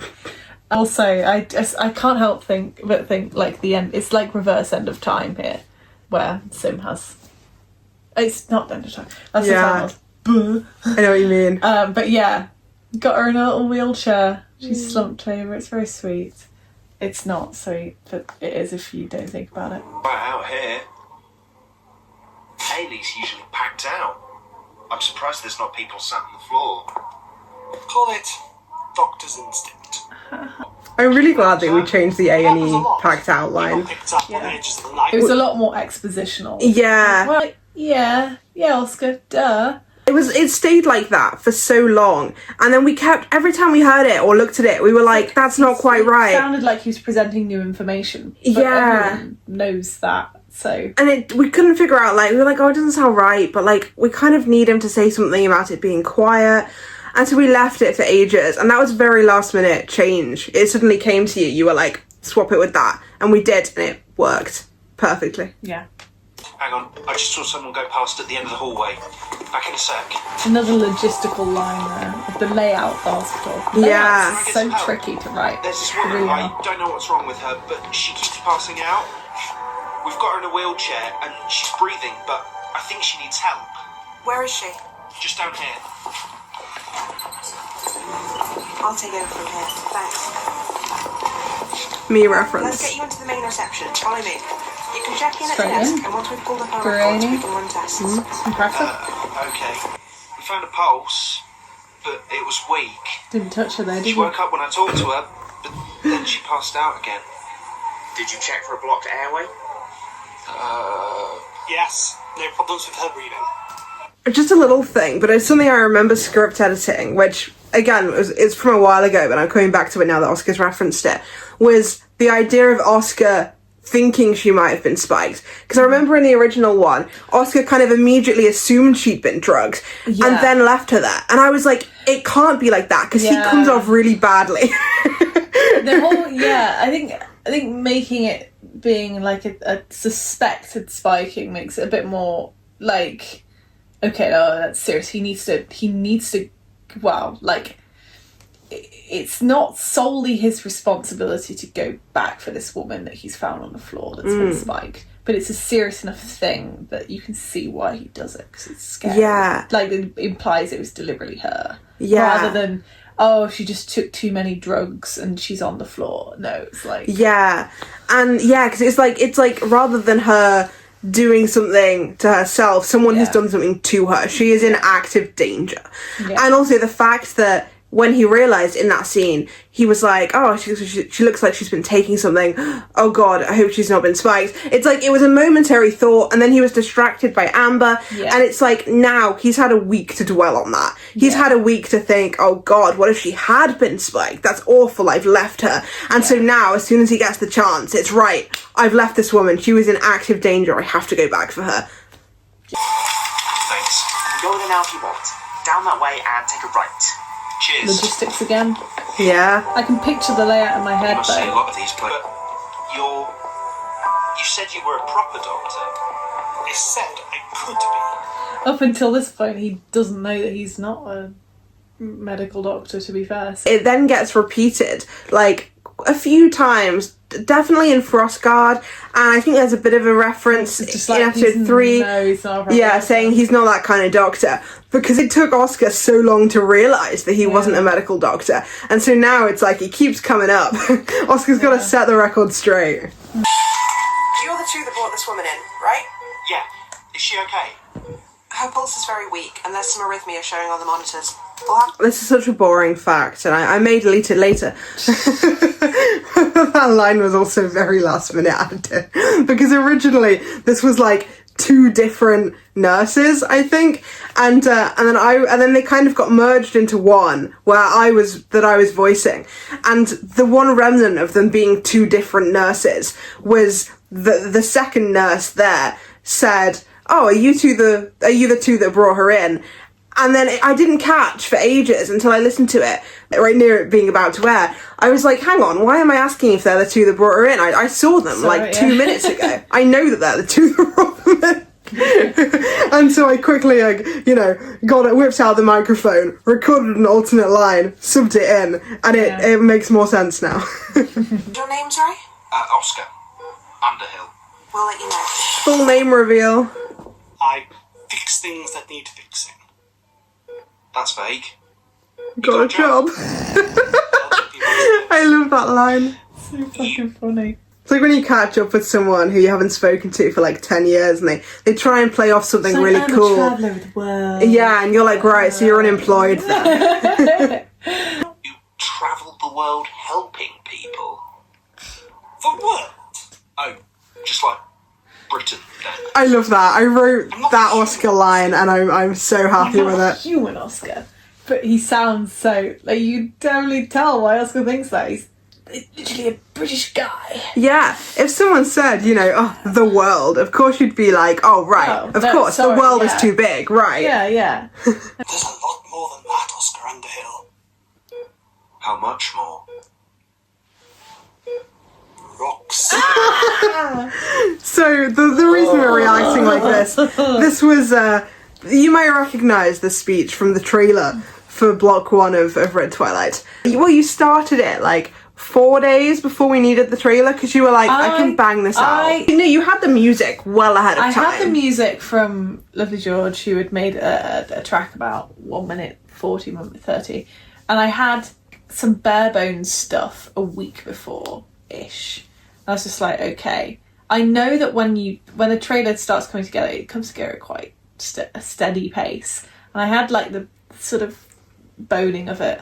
And, like, that trailer, oh my god. The aim, the deadline on it was to get it out by the Sunday of MCM October, because that is when a lovely friend Jack, who you may have heard right there, has his Doctor Who community show panel.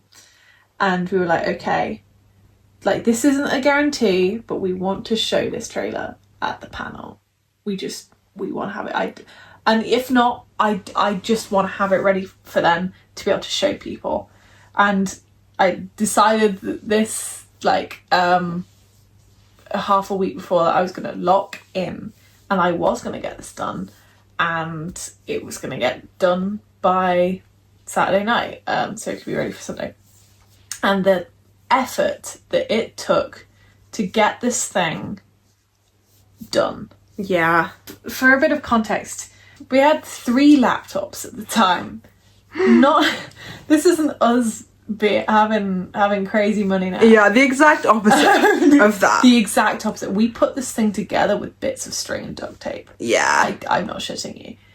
This laptop was like our only laptop, because we had an old one from my mum that was so very broken. Very broken. Only works while actively plugged in, and if you jiggle that charger, it could just shut off. And it broke and delete for everything. The last time, about 2-3 weeks ago. Yeah. We had this guy, which we had to download Linux onto. Yeah, this is a fully working Chromebook, but I bought it in like 2018, so it's not... It's the bane of my existence. It's Nat's lovely little laptop. Chromebooks are great for writing, and that's what I bought it for. Typing words onto. Yeah, and then this one comes along and wants to start doing audio editing on it.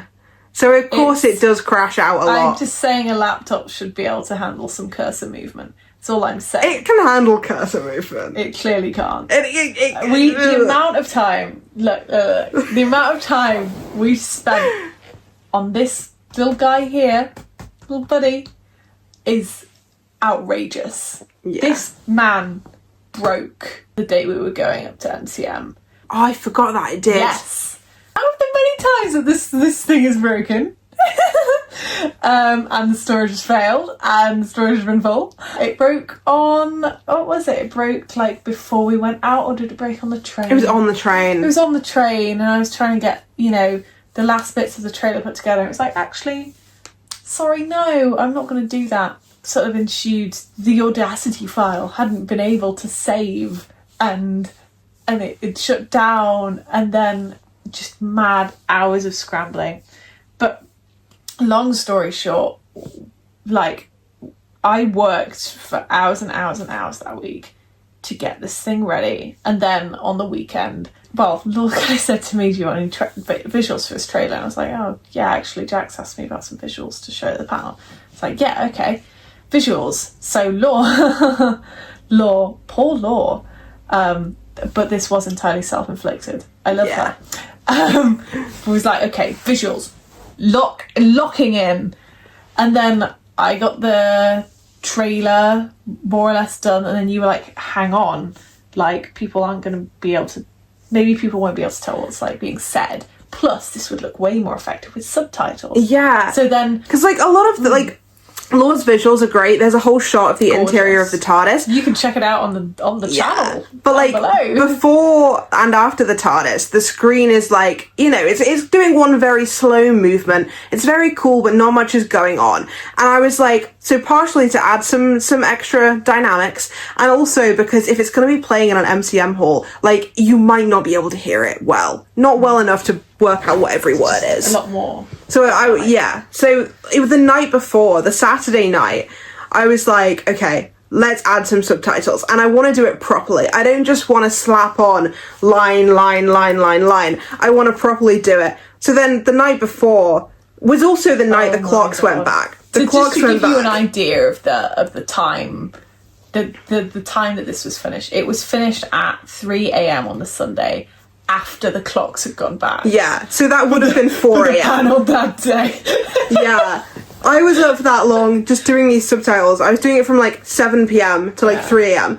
because the way I did it, to have them fade in the way that you see it happening in the trailer, I had to animate every single word, which means dragging them all into lines so that they line up like a sentence, and then animating each one separately. I was doing that. You were sound editing. Eyes hunched over, eyes bleeding, because I'd been staring at this thing the entire week. And the very first line that I got in place quite soon after I started was rocks, stars, planets, people. And every time I played it through, it'd be rocks. I go, rocks. And it's time with the music, and you can listen to it on the channel. It's a beautiful trailer. I love it. Yeah. But I can't hear the speech normally. Yeah. It just, it gives me the gift. It's like, it's me. Yeah. I'm that gift. And that was just over a month ago now. It was about a month ago. And every time we hear the word rocks, flashbacks. Rocks mentioned. Yeah. Very glad we got the trailer done. Phenomenal trailer. Very glad we got it in time. Thank you, Rob Sherman, for watching the trailer panel. Yeah, can't be normal. Now we're gonna listen to Elle's speech. If our ears bleed, you know why. Stars. Planets. Music-ish. People. Trillions and trillions of them. There are species that suspend the laws of gravity. Creatures smaller than atoms and monsters bigger than suns. There are things out there beyond your imagination that are born burn out to make your eyes. For all of time. Every time. There ever was and never will be. If you look away for just 1 second, you'll miss it. There's an infinite universe out there, and I exist to be at its service. That's my life. And you help? You save these worlds, these Fucking love the galaxies. music. So good. I travelled through them. I made a promise to them. Promise to do what? It doesn't matter. Doesn't matter. What was that? See, when you listen to this through the lens of just looking back, every time it's deflect. There's so many instances of this, but when you're listening to it, when you don't know, it's just like, oh, it's the Doctor. But it's there. It's in broad daylight what he's doing. Yeah. You don't need to look far to know that he's being hiding something. Listening to it, like, not knowing the plot, I guess it just sounds like references to Doctor Who, you know? Like, oh, I made a promise to help people. Okay, you know, reference to Doctor never Who. be cowardly. Yeah, exactly. Yeah, but it's not that. It's so much more. I can show you it all. I suppose I don't have a choice. You've always got a choice. But I think I want to live. Then come with me. Yeah. Right, I'm just gonna let the scene play maybe, and just say, listen to how the shot moves in this scene. Like, imagine there's a camera there and listen to how it moves. Hey, we're back where we started. Your ship should be in there, right? Right.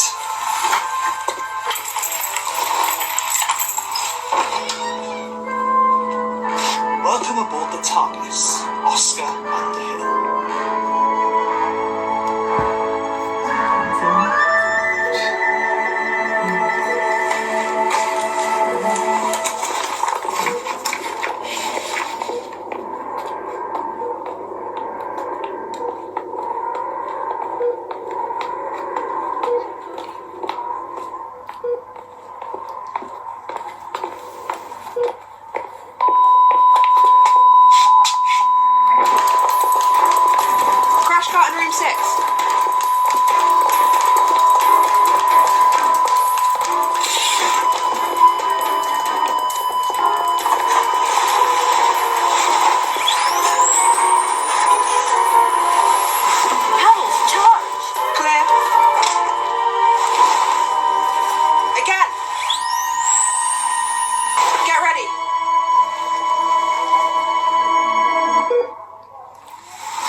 good reveal. Perfect.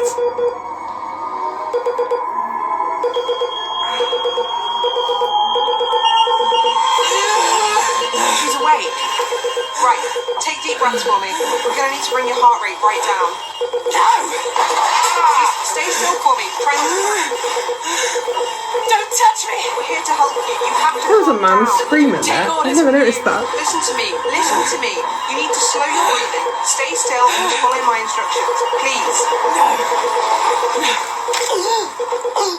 You are not the master. I am the master. And you are the Yes. Okay, gotta go through that in order. Yeah. Oh my god. Okay, Right. Yeah. so start with the beginning, the camera movement. I Yeah. described this perfectly to Ross, our sound designer, of like, I had this image in my head of like, if we were a camera, you know, we would be in the TARDIS with the Doctor and Oscar, and then like, after the, you know, Oscar Underhill, we'd kind of move outside the TARDIS to watch it dematerialise. We watch it dematerialise, and then you hear the footsteps of a nurse walking past, that's me. The nurse is distant, walks up to where the camera is, and then the camera follows her as she walks down the corridor, back past the Master's room, where suddenly the Master starts entering cardiac arrest. They call for the crash cart comes running in, and then everything's there, and I just, the way the camera moves and follows her and goes into the room with her and the cart. The scene was written down in the script, but it's Ross's sound design that makes it. That and George's soundtrack, because it's the gradual build-up of the heart monitor and the way it does it. And if you don't know, then it's like, oh my god. Yeah. Ah! It's such of a good course. reveal. It's like, oh, of course. Right. Some people, like, when we were live reacting to it, it's like, oh my god, they've left and the woman's died. Yeah, we were so surprised about that. Again, we were saying earlier about being surprised that people were surprised the Master was was there. And yeah, people started freaking out when the heart thing, flatlined. When it flatlined, people were like, oh my god. And we were going, oh, they're saying, oh my god, they've recognised that this is going to be a Master reveal. And then they were going, I can't believe she's died, all that, and she's dead. We were like, oh. And then they were saying to me, like, oh, Nat, save the woman. And then, she killed me. Yeah. Well, we added the sort of, we wanted it to have a bit more action, like, as it was going along. We added the sort of, Master literally grabs the nurse by the throat, 'cause of course she would. Yeah, like, she's ripping stuff out of her. In the first version of the script, she didn't say the full, I am the Master and you will obey me. She said, I am the Master. Wait, no, it wasn't even that. It was just, you will obey me. It wasn't, I am the Master. Yes. This was playing with we let people know the Master's in it from the start. And it was very deliberate by me to have the audience know who she is.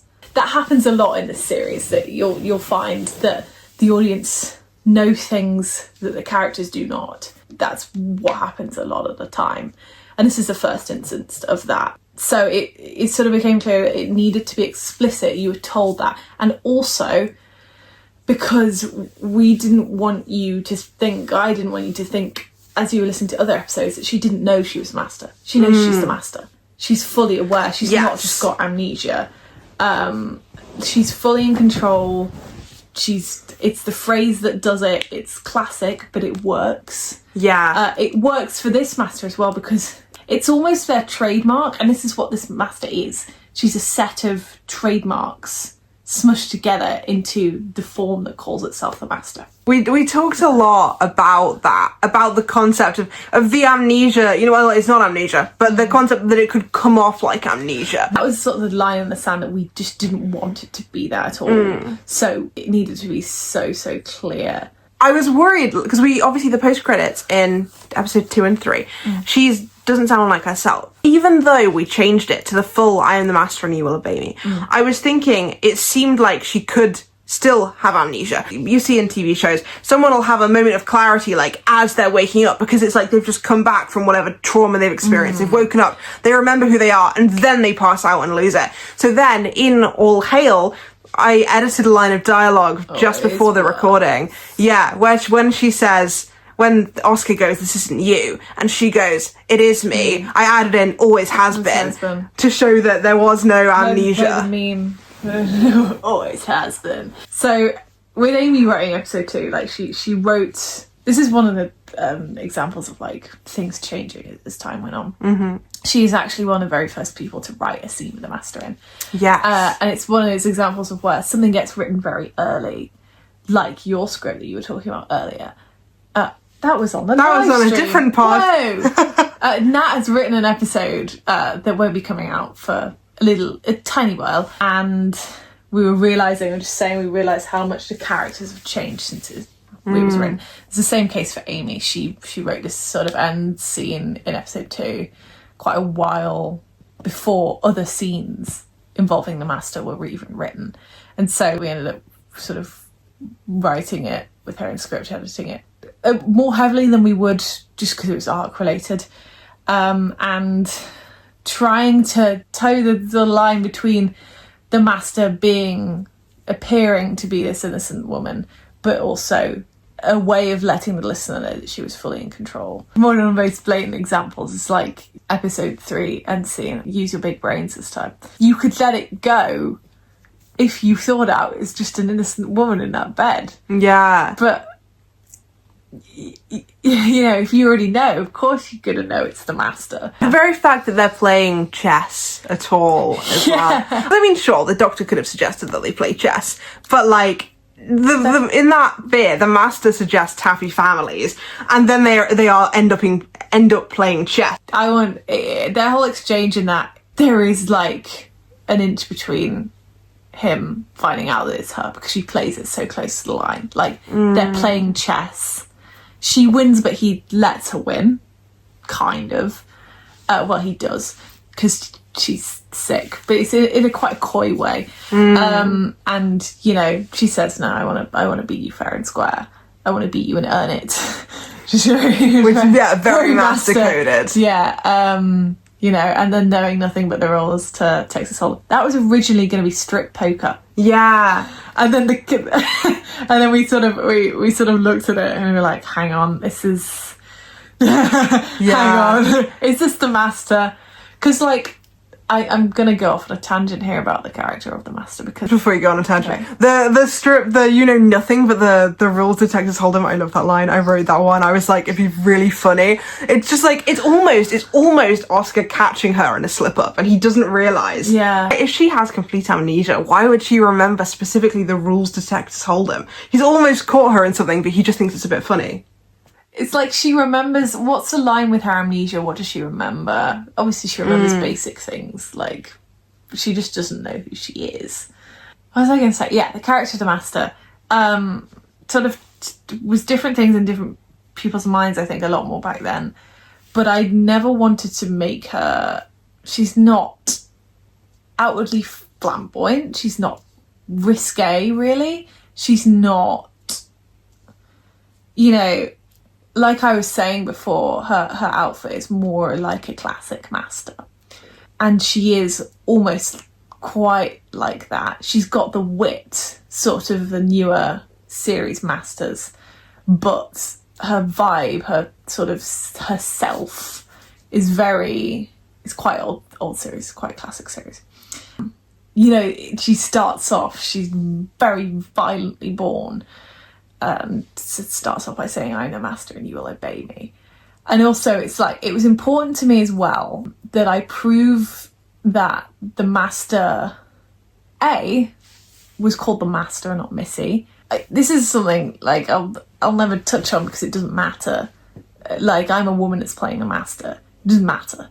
But like, I think somebody said to me, like, I think it's really good that, you know, you're calling her the Master, not Missy, just what she'd call herself, because she's the Master. And also, like, it was important to me to set her apart. She's not watering herself down. Like, I went around and listened to other things before I wrote the series, and I didn't ever want the Master to be a companion in the series. She's not playing the companion role. She kills people. She's the antagonistic force. And like, that's why I wrote the hospital scene in episode 4, And I thought, what's the most brutal thing you could do on the outset to establish yourself as quite violent? She's violent. She is calculating. She kills and enjoys it. She isn't shy of doing that. She is the Doctor's antagonist. So like her whole persona is kind of like rooted in the classics, whilst she still has, she's a lot of me, obviously, because I'm playing her, and she says things as I would say, because I was born in the 21st century, so clearly there's going to be matches between this and that. But yeah, one of the other things that we did when recording episode 1 was I recorded my lines for that first episode on the very first studio recording day that we did. Which was for All Hail. Yeah. And I just said, hang on, right, I'm going to do the end scene for episode 1, where it's just me. Oh, it was a lovely summer's day. And I was just like, right, no, let me go at it. I started so violently, like I was just like, it says direction in the script, like the Master is violently reborn, essentially the first breath of violent breath of a new life. And I was like, okay, I need to make this physical.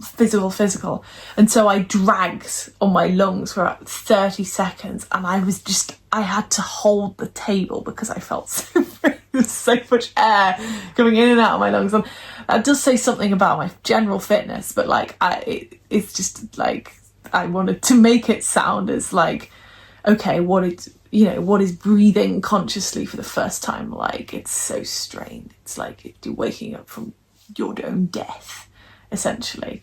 The Master, I like the Master. The Master isn't my favourite character, What? actually. It's the You like Doctor. the Master? That's unheard of. It's unheard of on this Crazy. channel. I love the Master because the Master is not my self-insert. But like, I know her. My favourite character is the Doctor, though. I love the Doctor's character so much. Your favourite character is the Master, isn't it? Yeah.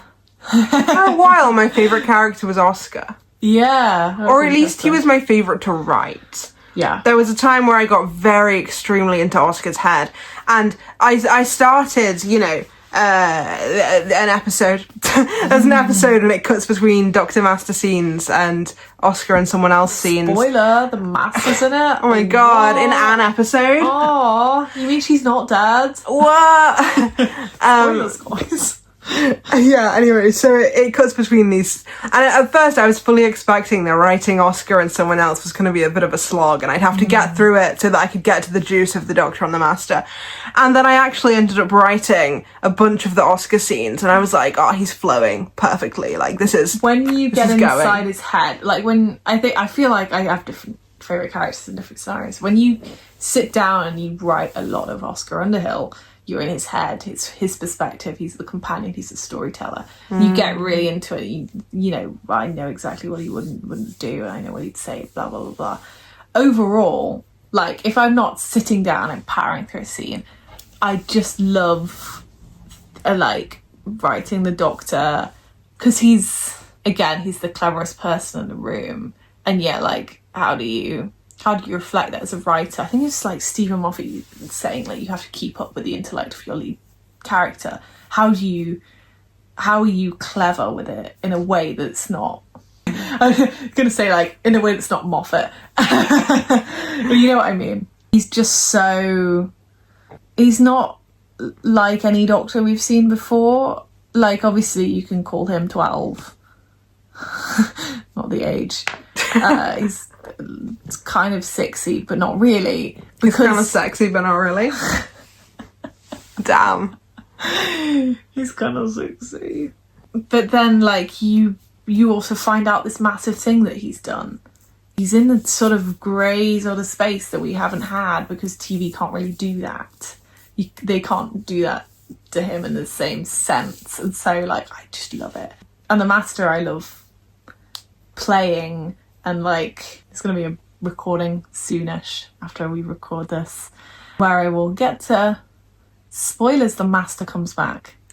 If you've watched this far, consider this your reward. She's alive.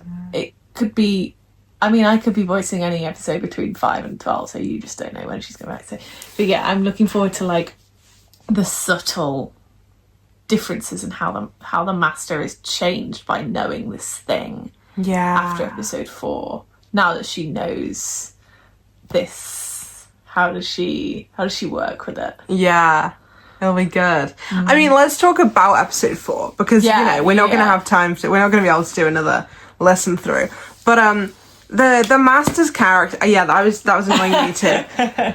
The Master's character on episode 4 was something that we talked about a lot, because it was the struggle between, you wanted to make her a bit robotic because, you know, to show that she is this algorithm, like she's not herself. She was something created by the universe, and the universe said, you are evil, you are the Doctor's opposite, you want this. And it's the Master being that like set of rules and being very straightforward and black and white, but like not wanting it to come off as bad writing. Yeah. Because I was script editing it, and I was like, I think the first time I read it, I was like, you've not written this very well. And you were like... that is very complimentary about my writing voice. And you had to you said that to me, and I was like, oh. The approach I was initially taking and everything, because this is like, we're talking early character development work, and the Master was going to be very... I mean, this is a theme of the series, it's binary. It's binary opposite. What would the Doctor's binary opposite be? The Master is that sort of robotic difference between, you know, there's her, there's the Doctor, there's the 0 and the 1. I think, like, if the Doctor was slightly different, it might have fit. But the Master's character has come on in the sense that, like, you read it and you were like, you know, either people are going to think your writing is bad. They're not going to think this is deliberate. And I went, yes, well, and you know, in the second draft, I was thinking about, okay, so what attributes does this Master embody that are coded into the Master? And she is witty. She is quick. She is like this. She's smooth in a sense, like.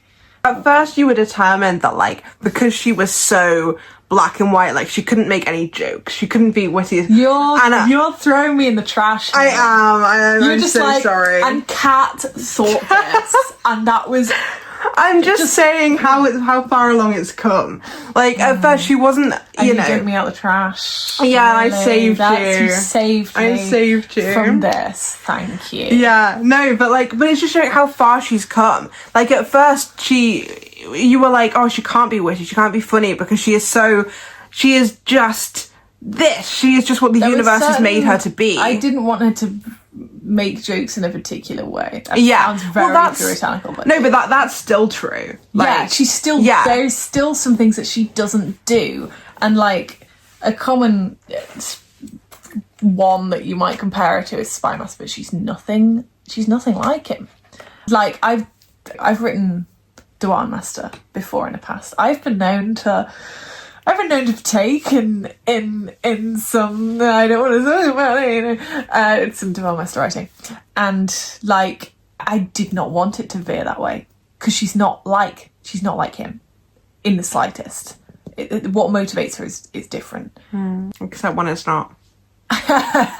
Except when, you know, it's a Master TM trait, and so like I just wanted her to emulate more these ideas of the Master. The Master as a character, the Master overall. What does the Master have? What would the Master be if they were just a name and a construction? And you know, what you see, what you listen to, obviously, is that sort of output, that computer output, but I've stylized a bit. And like it's really interesting to see how she is, how she's changed by that information. And, you know, a self-aware program, essentially. Originally, in the first sort of draft for the series, it was going to be a lot more blatant that she was almost like an AI algorithm. And, like, as the series has gone, it's gone less blatant, but it's still there. The undertones are still there. Like, and it's one of the pieces of direction I gave Jack, actually, for 4, I think, was like, you're seeing, like, imagine someone close to you has died, you're seeing someone puppeteer their corpse, essentially, with their mannerisms. That's almost what it's like. And I wanted the uncanny valley effect more strongly at first, and I kept it, but I toned it down a bit. I think I was saying to you earlier as well, like the inspirations for it, I'm putting a quid in the jar, it's the Matrix again. That's not actually the primary inspiration for the series. Like, obviously I took a philosophy degree. I'm very geeky about universe concepts and blah blah blah and philosophical theories, and also, like, a lot of the Master's character, the thinking behind the Master comes from, if you're familiar with the story, I Have No Mouth, but I Must Scream. And it's about, for those of you who don't know it, it's about a sentient, all-knowing computer AI interface called AM, and it keeps for this group of humans alive, because its hate for the whole of humanity is so great. It keeps this group of humans alive and tortures them and tortures them and tortures them and tortures them, and makes them immortal so it can torture them more. And the Master is that representation of Am in the story. This sort of very hate-filled, like, product that has grown its own wings and is in itself quite sick. And the Master, still, you can still see traces of it in there, but at the beginning, if you haven't seen the story, I urge you to watch it. It's like techno horror, and Red Twilight is kind of a techno horror story. But yeah, that's that for the Master and All Hail. I'm just thinking to quickly cover 2 and 3, not the Master in those because we've said about that, but like references in 2 and 3 to the story arc, so to the old universe. I remember in the Frost Guard, there's a scene near the end when Oscar and the Doctor are talking about consequences, and I forget exactly what it was. There's 2. It's sometimes only the only decisions you can make are bad ones. And are we all our own worst choices? I hope not. Yes. Oh, that one. The second one. Are we all our own worst choices? I hope not. That is gorgeous. That's a brilliant line from the Doctor, and it's like, you know, it's another one that just flies completely under the radar until you know, and you're like, oh, right, that makes so much sense. Episode 3 is a bit more blatant with it. It's another straggler. You know, the Doctor is going around tidying up these stragglers that fall through the cracks, and it's another straggler essentially that knows where its provenance, where it came from, and it directly says to the Doctor about that. We slip through the cracks of another universe, but you don't think anything of it. Why would you? Why would you? Why would you assume that this is, you know, a universe that's been destroyed by the Doctor? But it gets the closest to it that it can. I'm gonna pull up the script now. Okay, because it references this other universe, and then the entire ending of the episode where the Doctor tricks this thing and tells it he knows how to send it home, and ultimately he sends it just to a random corner of this universe because there is no home. It has no home. That home is dead and gone. And there's no way for him to get back to it. It's, you know, it gets so close. It even directly says the phrase "old universe." It's also the scene at the end with the Oscar and the Doctor in the TARDIS. The Doctor feels guilty for something throughout this entire episode, and the guilt is fresh. I love that. Pretty close to the surface, fresh, and Oscar works it out. Like, what did you have to feel guilty for? I loved writing the Doctor that. lies. Oscar knows that the Doctor is lying, but he doesn't catch the right, you know, the second lie. No, I loved writing that end scene of of Oscar and the Doctor talking about the feeling of guilt and how the Doctor lying repeatedly, the Oscar being bitchy about it. Yeah, the Doctor going, I felt guilty about putting you in that situation. And just him brushing it off again. And Oscar actively calling him out for brushing him off. I love it. Stop! Don't go any further. We've come from the far, far, far future, and we need to tell you something really important before you get to the end of this podcast. Also, we're in a new house now. Yeah. That's how far, far in the future it is. Talking of rifts, which we were 2 months ago, or 2 seconds ago to you. There's a line at the end of episode 3 when the Doctor and Oscar are talking about how the Doctor sent the creature to the far other end of the universe. And when Oscar says it killed people, it deserved it, right? The Doctor says its reasoning was wrong anyway. Even if a crack could reappear, it wouldn't appear there. This isn't where the Revenant came through. Rifts are tricky things. It must have carried it back in time. And the reasoning behind that is, well, it's another case of how does the Doctor know? How does the Doctor know that it couldn't have come through here? How does it know that a crack couldn't reappear and that it wouldn't appear here? He knows there's one in Stoke. And in the same way that, the crack opened the night of episode 1. And in the same way that what are you doing? Don't be distracted! It's that.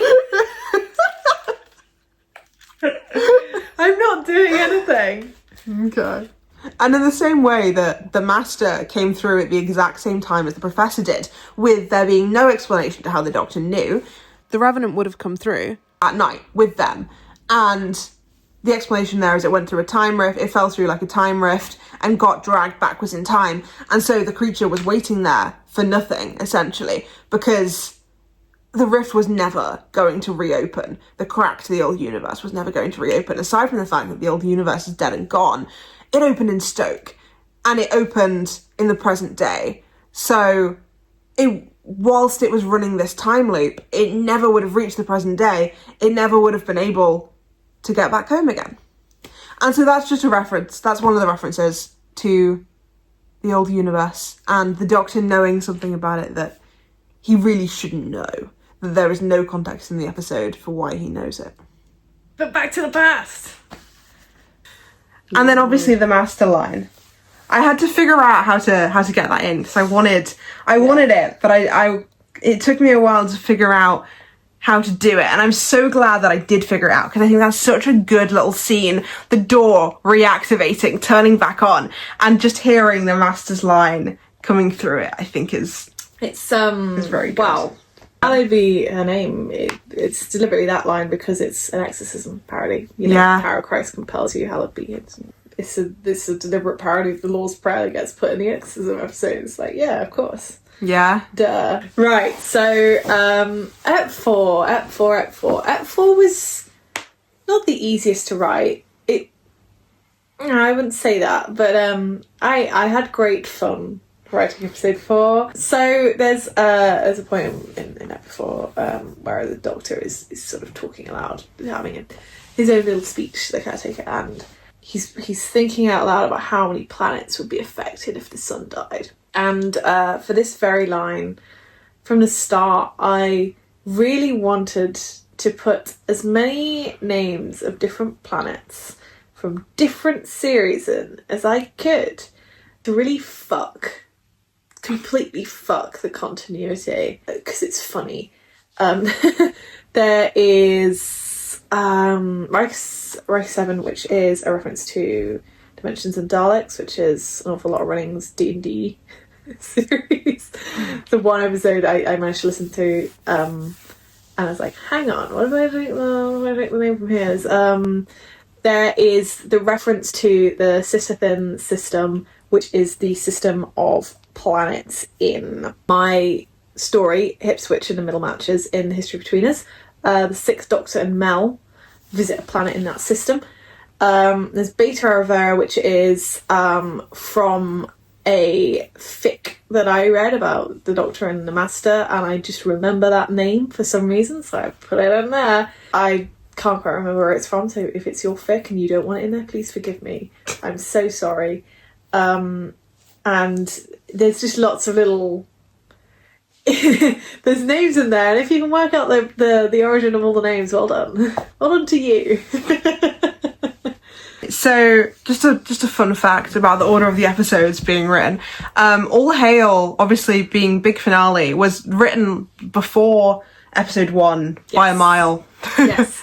The first episode, though, to be fully finished was 2. Right, Amy, bless her. That was completed around the New Year, like just exactly on New Year. It was like she was working drafts of 1 to draft her episode, which is amazing. Like, to write the first proper episode after the first one, to write the first proper episode of the series is a huge task. Yeah.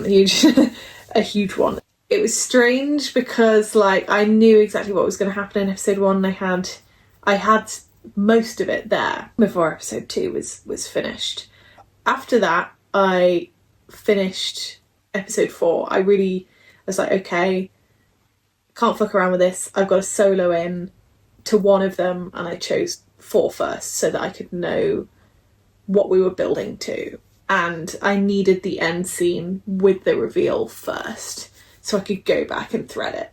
Episode 4 went through a lot of, well, not a lot of variations, but there were different ideas. It was always going to be based around like a solar system and a sun. Yeah. And I actually had the idea for making it a lot more planetary, and the fact that the sun was dying by itself, and I think a dying sun is called a red dwarf.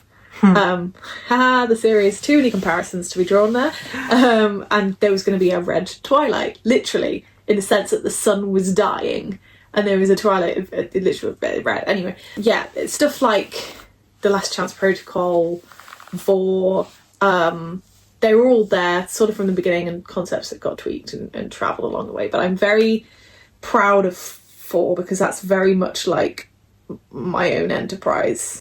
I came up with the idea. It didn't change dramatically from start to finish. I came up with stuff that made the idea even better partway through. I'm just really proud of how it went. And it was the first one to ever be recorded as well, which is crazy, which is good also because it's like when Flesh and Stone was recorded first out of series 5. You know where you're aiming for. You've got a taste of that character further on, so you can play them earlier.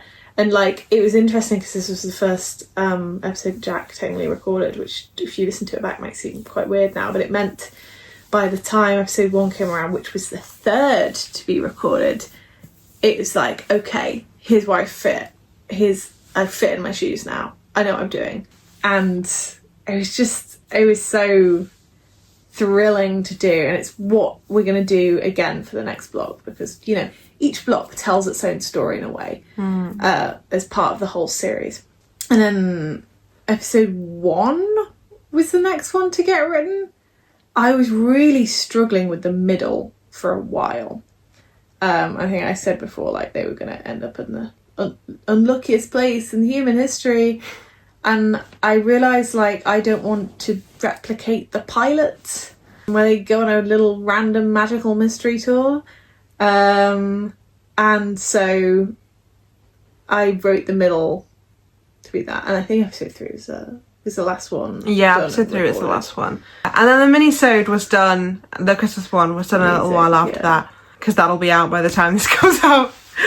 Yeah, because originally the mini-sode was going to be a full Christmas episode for the start of block 2, and then I don't know, we kind of realised it worked better not if the blocks were blocks of 4 episodes, kind of perfectly symmetrical, it would just look so much better. A lot more sense in terms of production, practicality, and also it sticks to the juice of what it is. Yeah, because the great thing about the Christmas episode, Jack wrote it, and the great thing was he had so many character concepts, so many little character moments, and he had a plot for the episode as well, but even he himself wasn't that interested in the plot. He had the plot so that he could write the character moments, and so we were we got to a point where we were like, you know what, why don't you just write the character moments? It's what you're excited about, it's what we're excited about.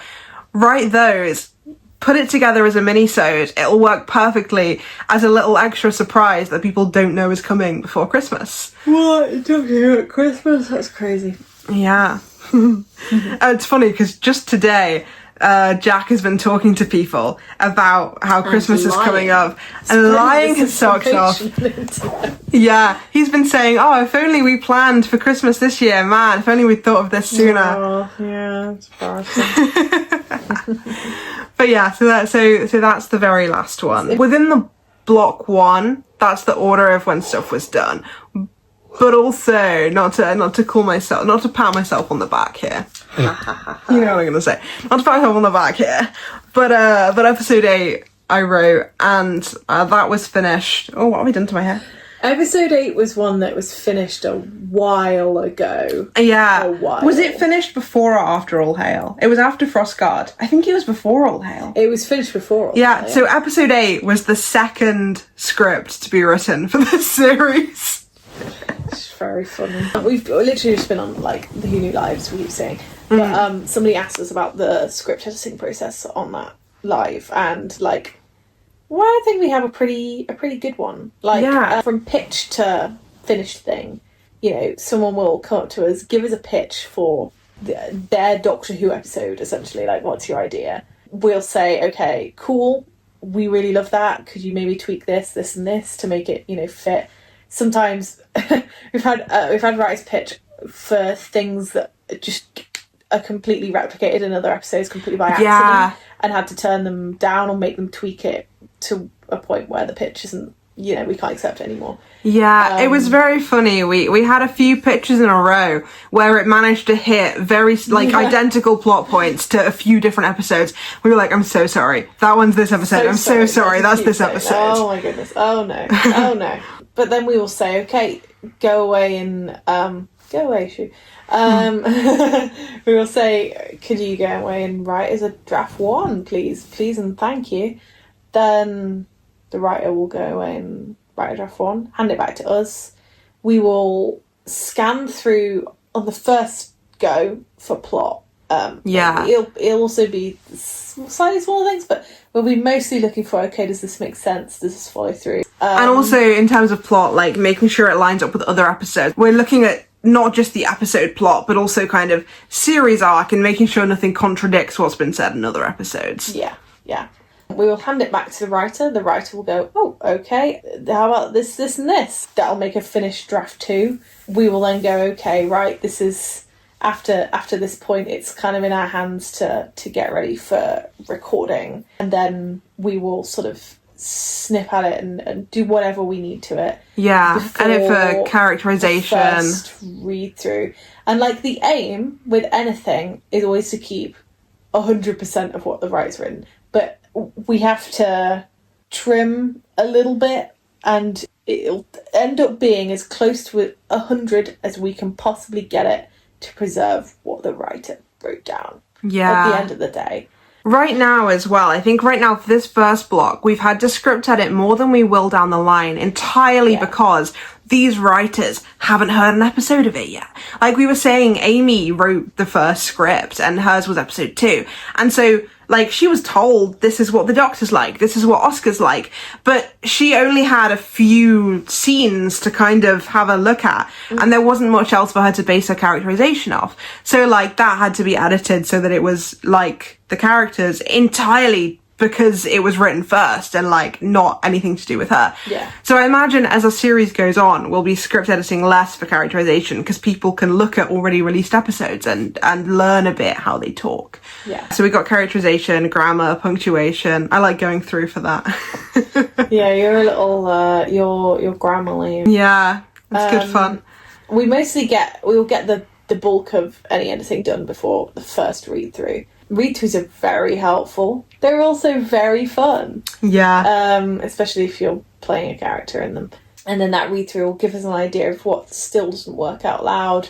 What we do before that is Kat and I always read through Yeah. the entire script. Kat and I split the roles up. She takes half, I take half.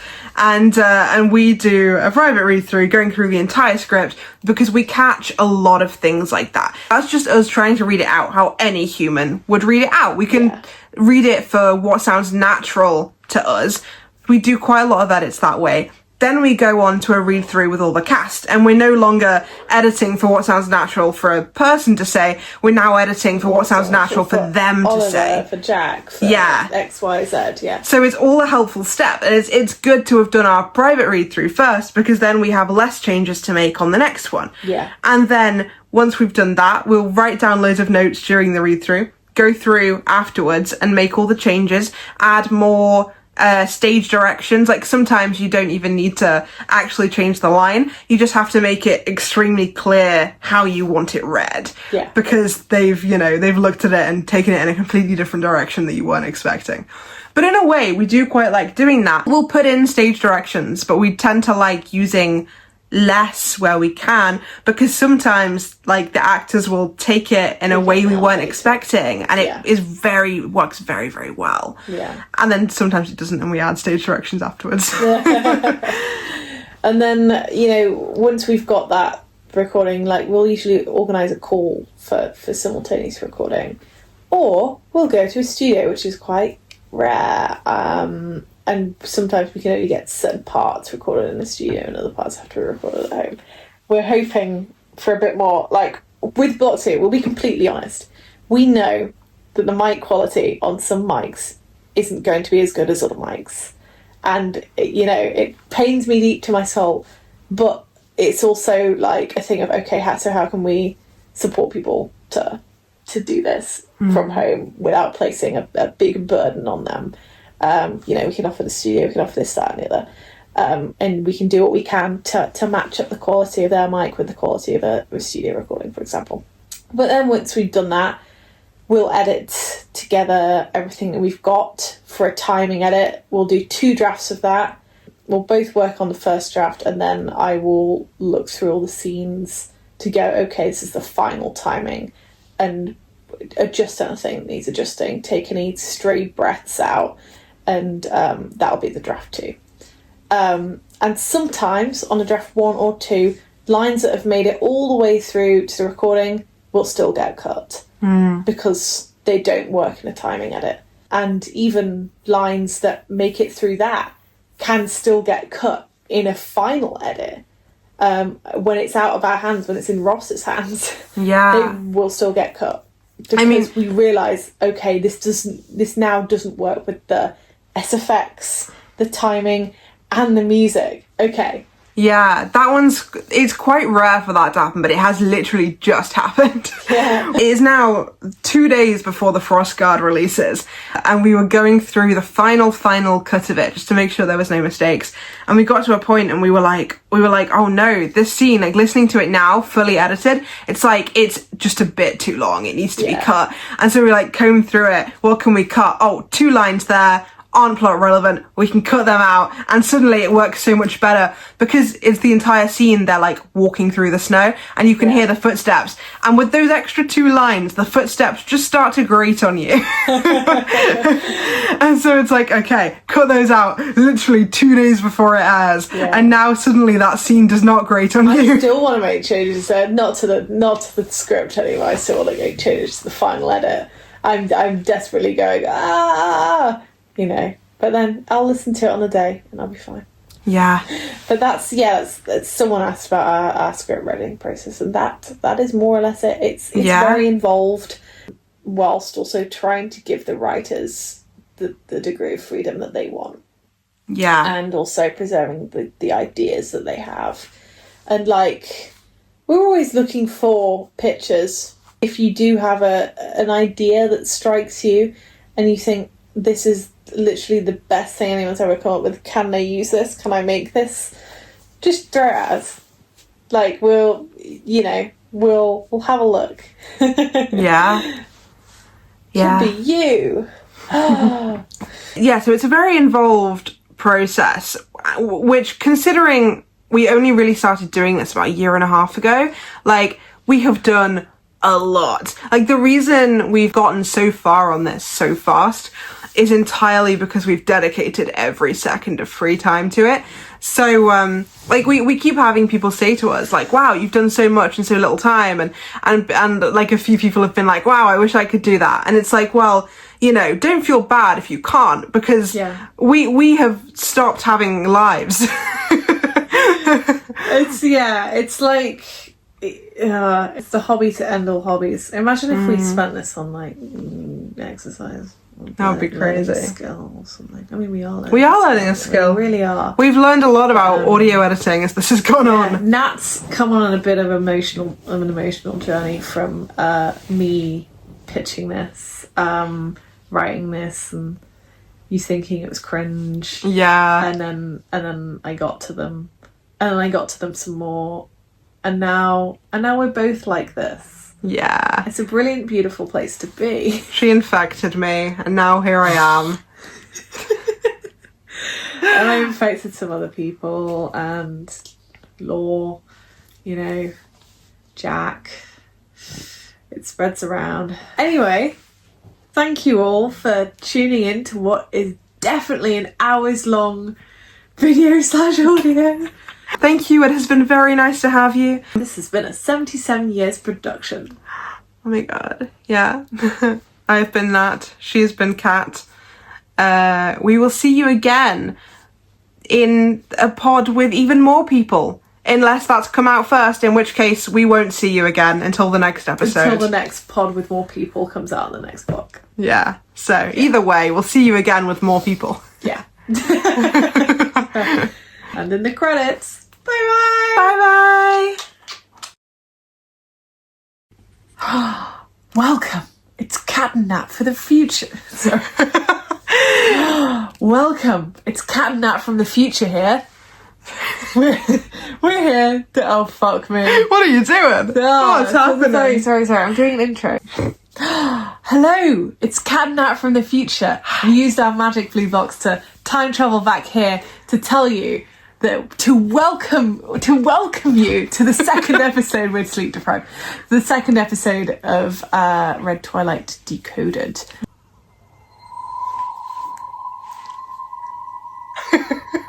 What are you fondling there?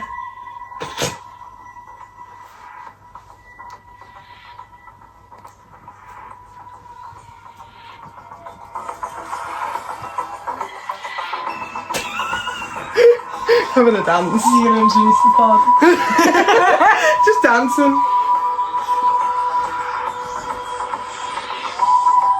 I'll restart it in a minute.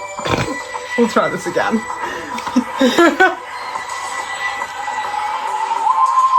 Okay, right. Let's try that. You gotta go, hello and welcome, guys. I forgot to talk. I forgot to talk. I hadn't pre-planned it.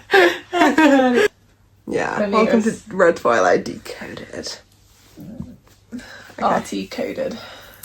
Oh my god. T coded. Yeah. Trans coded. Yeah. They are. Yeah. They are trans coded. It's a trans metaphor, the Masters. It is genuine. I can't say any more about that. That's a spoiler. I watched The Matrix as a child way too many times. Can you tell? Anyway, let's start this. Long hair, innit? Being tied up. We can't say that to the dear listeners. No. No. They wouldn't get it. They won't get it. You wouldn't get cut it. This out. You put a censored bar over our mouths. So if I go like that, just censor what I'm saying. Yeah.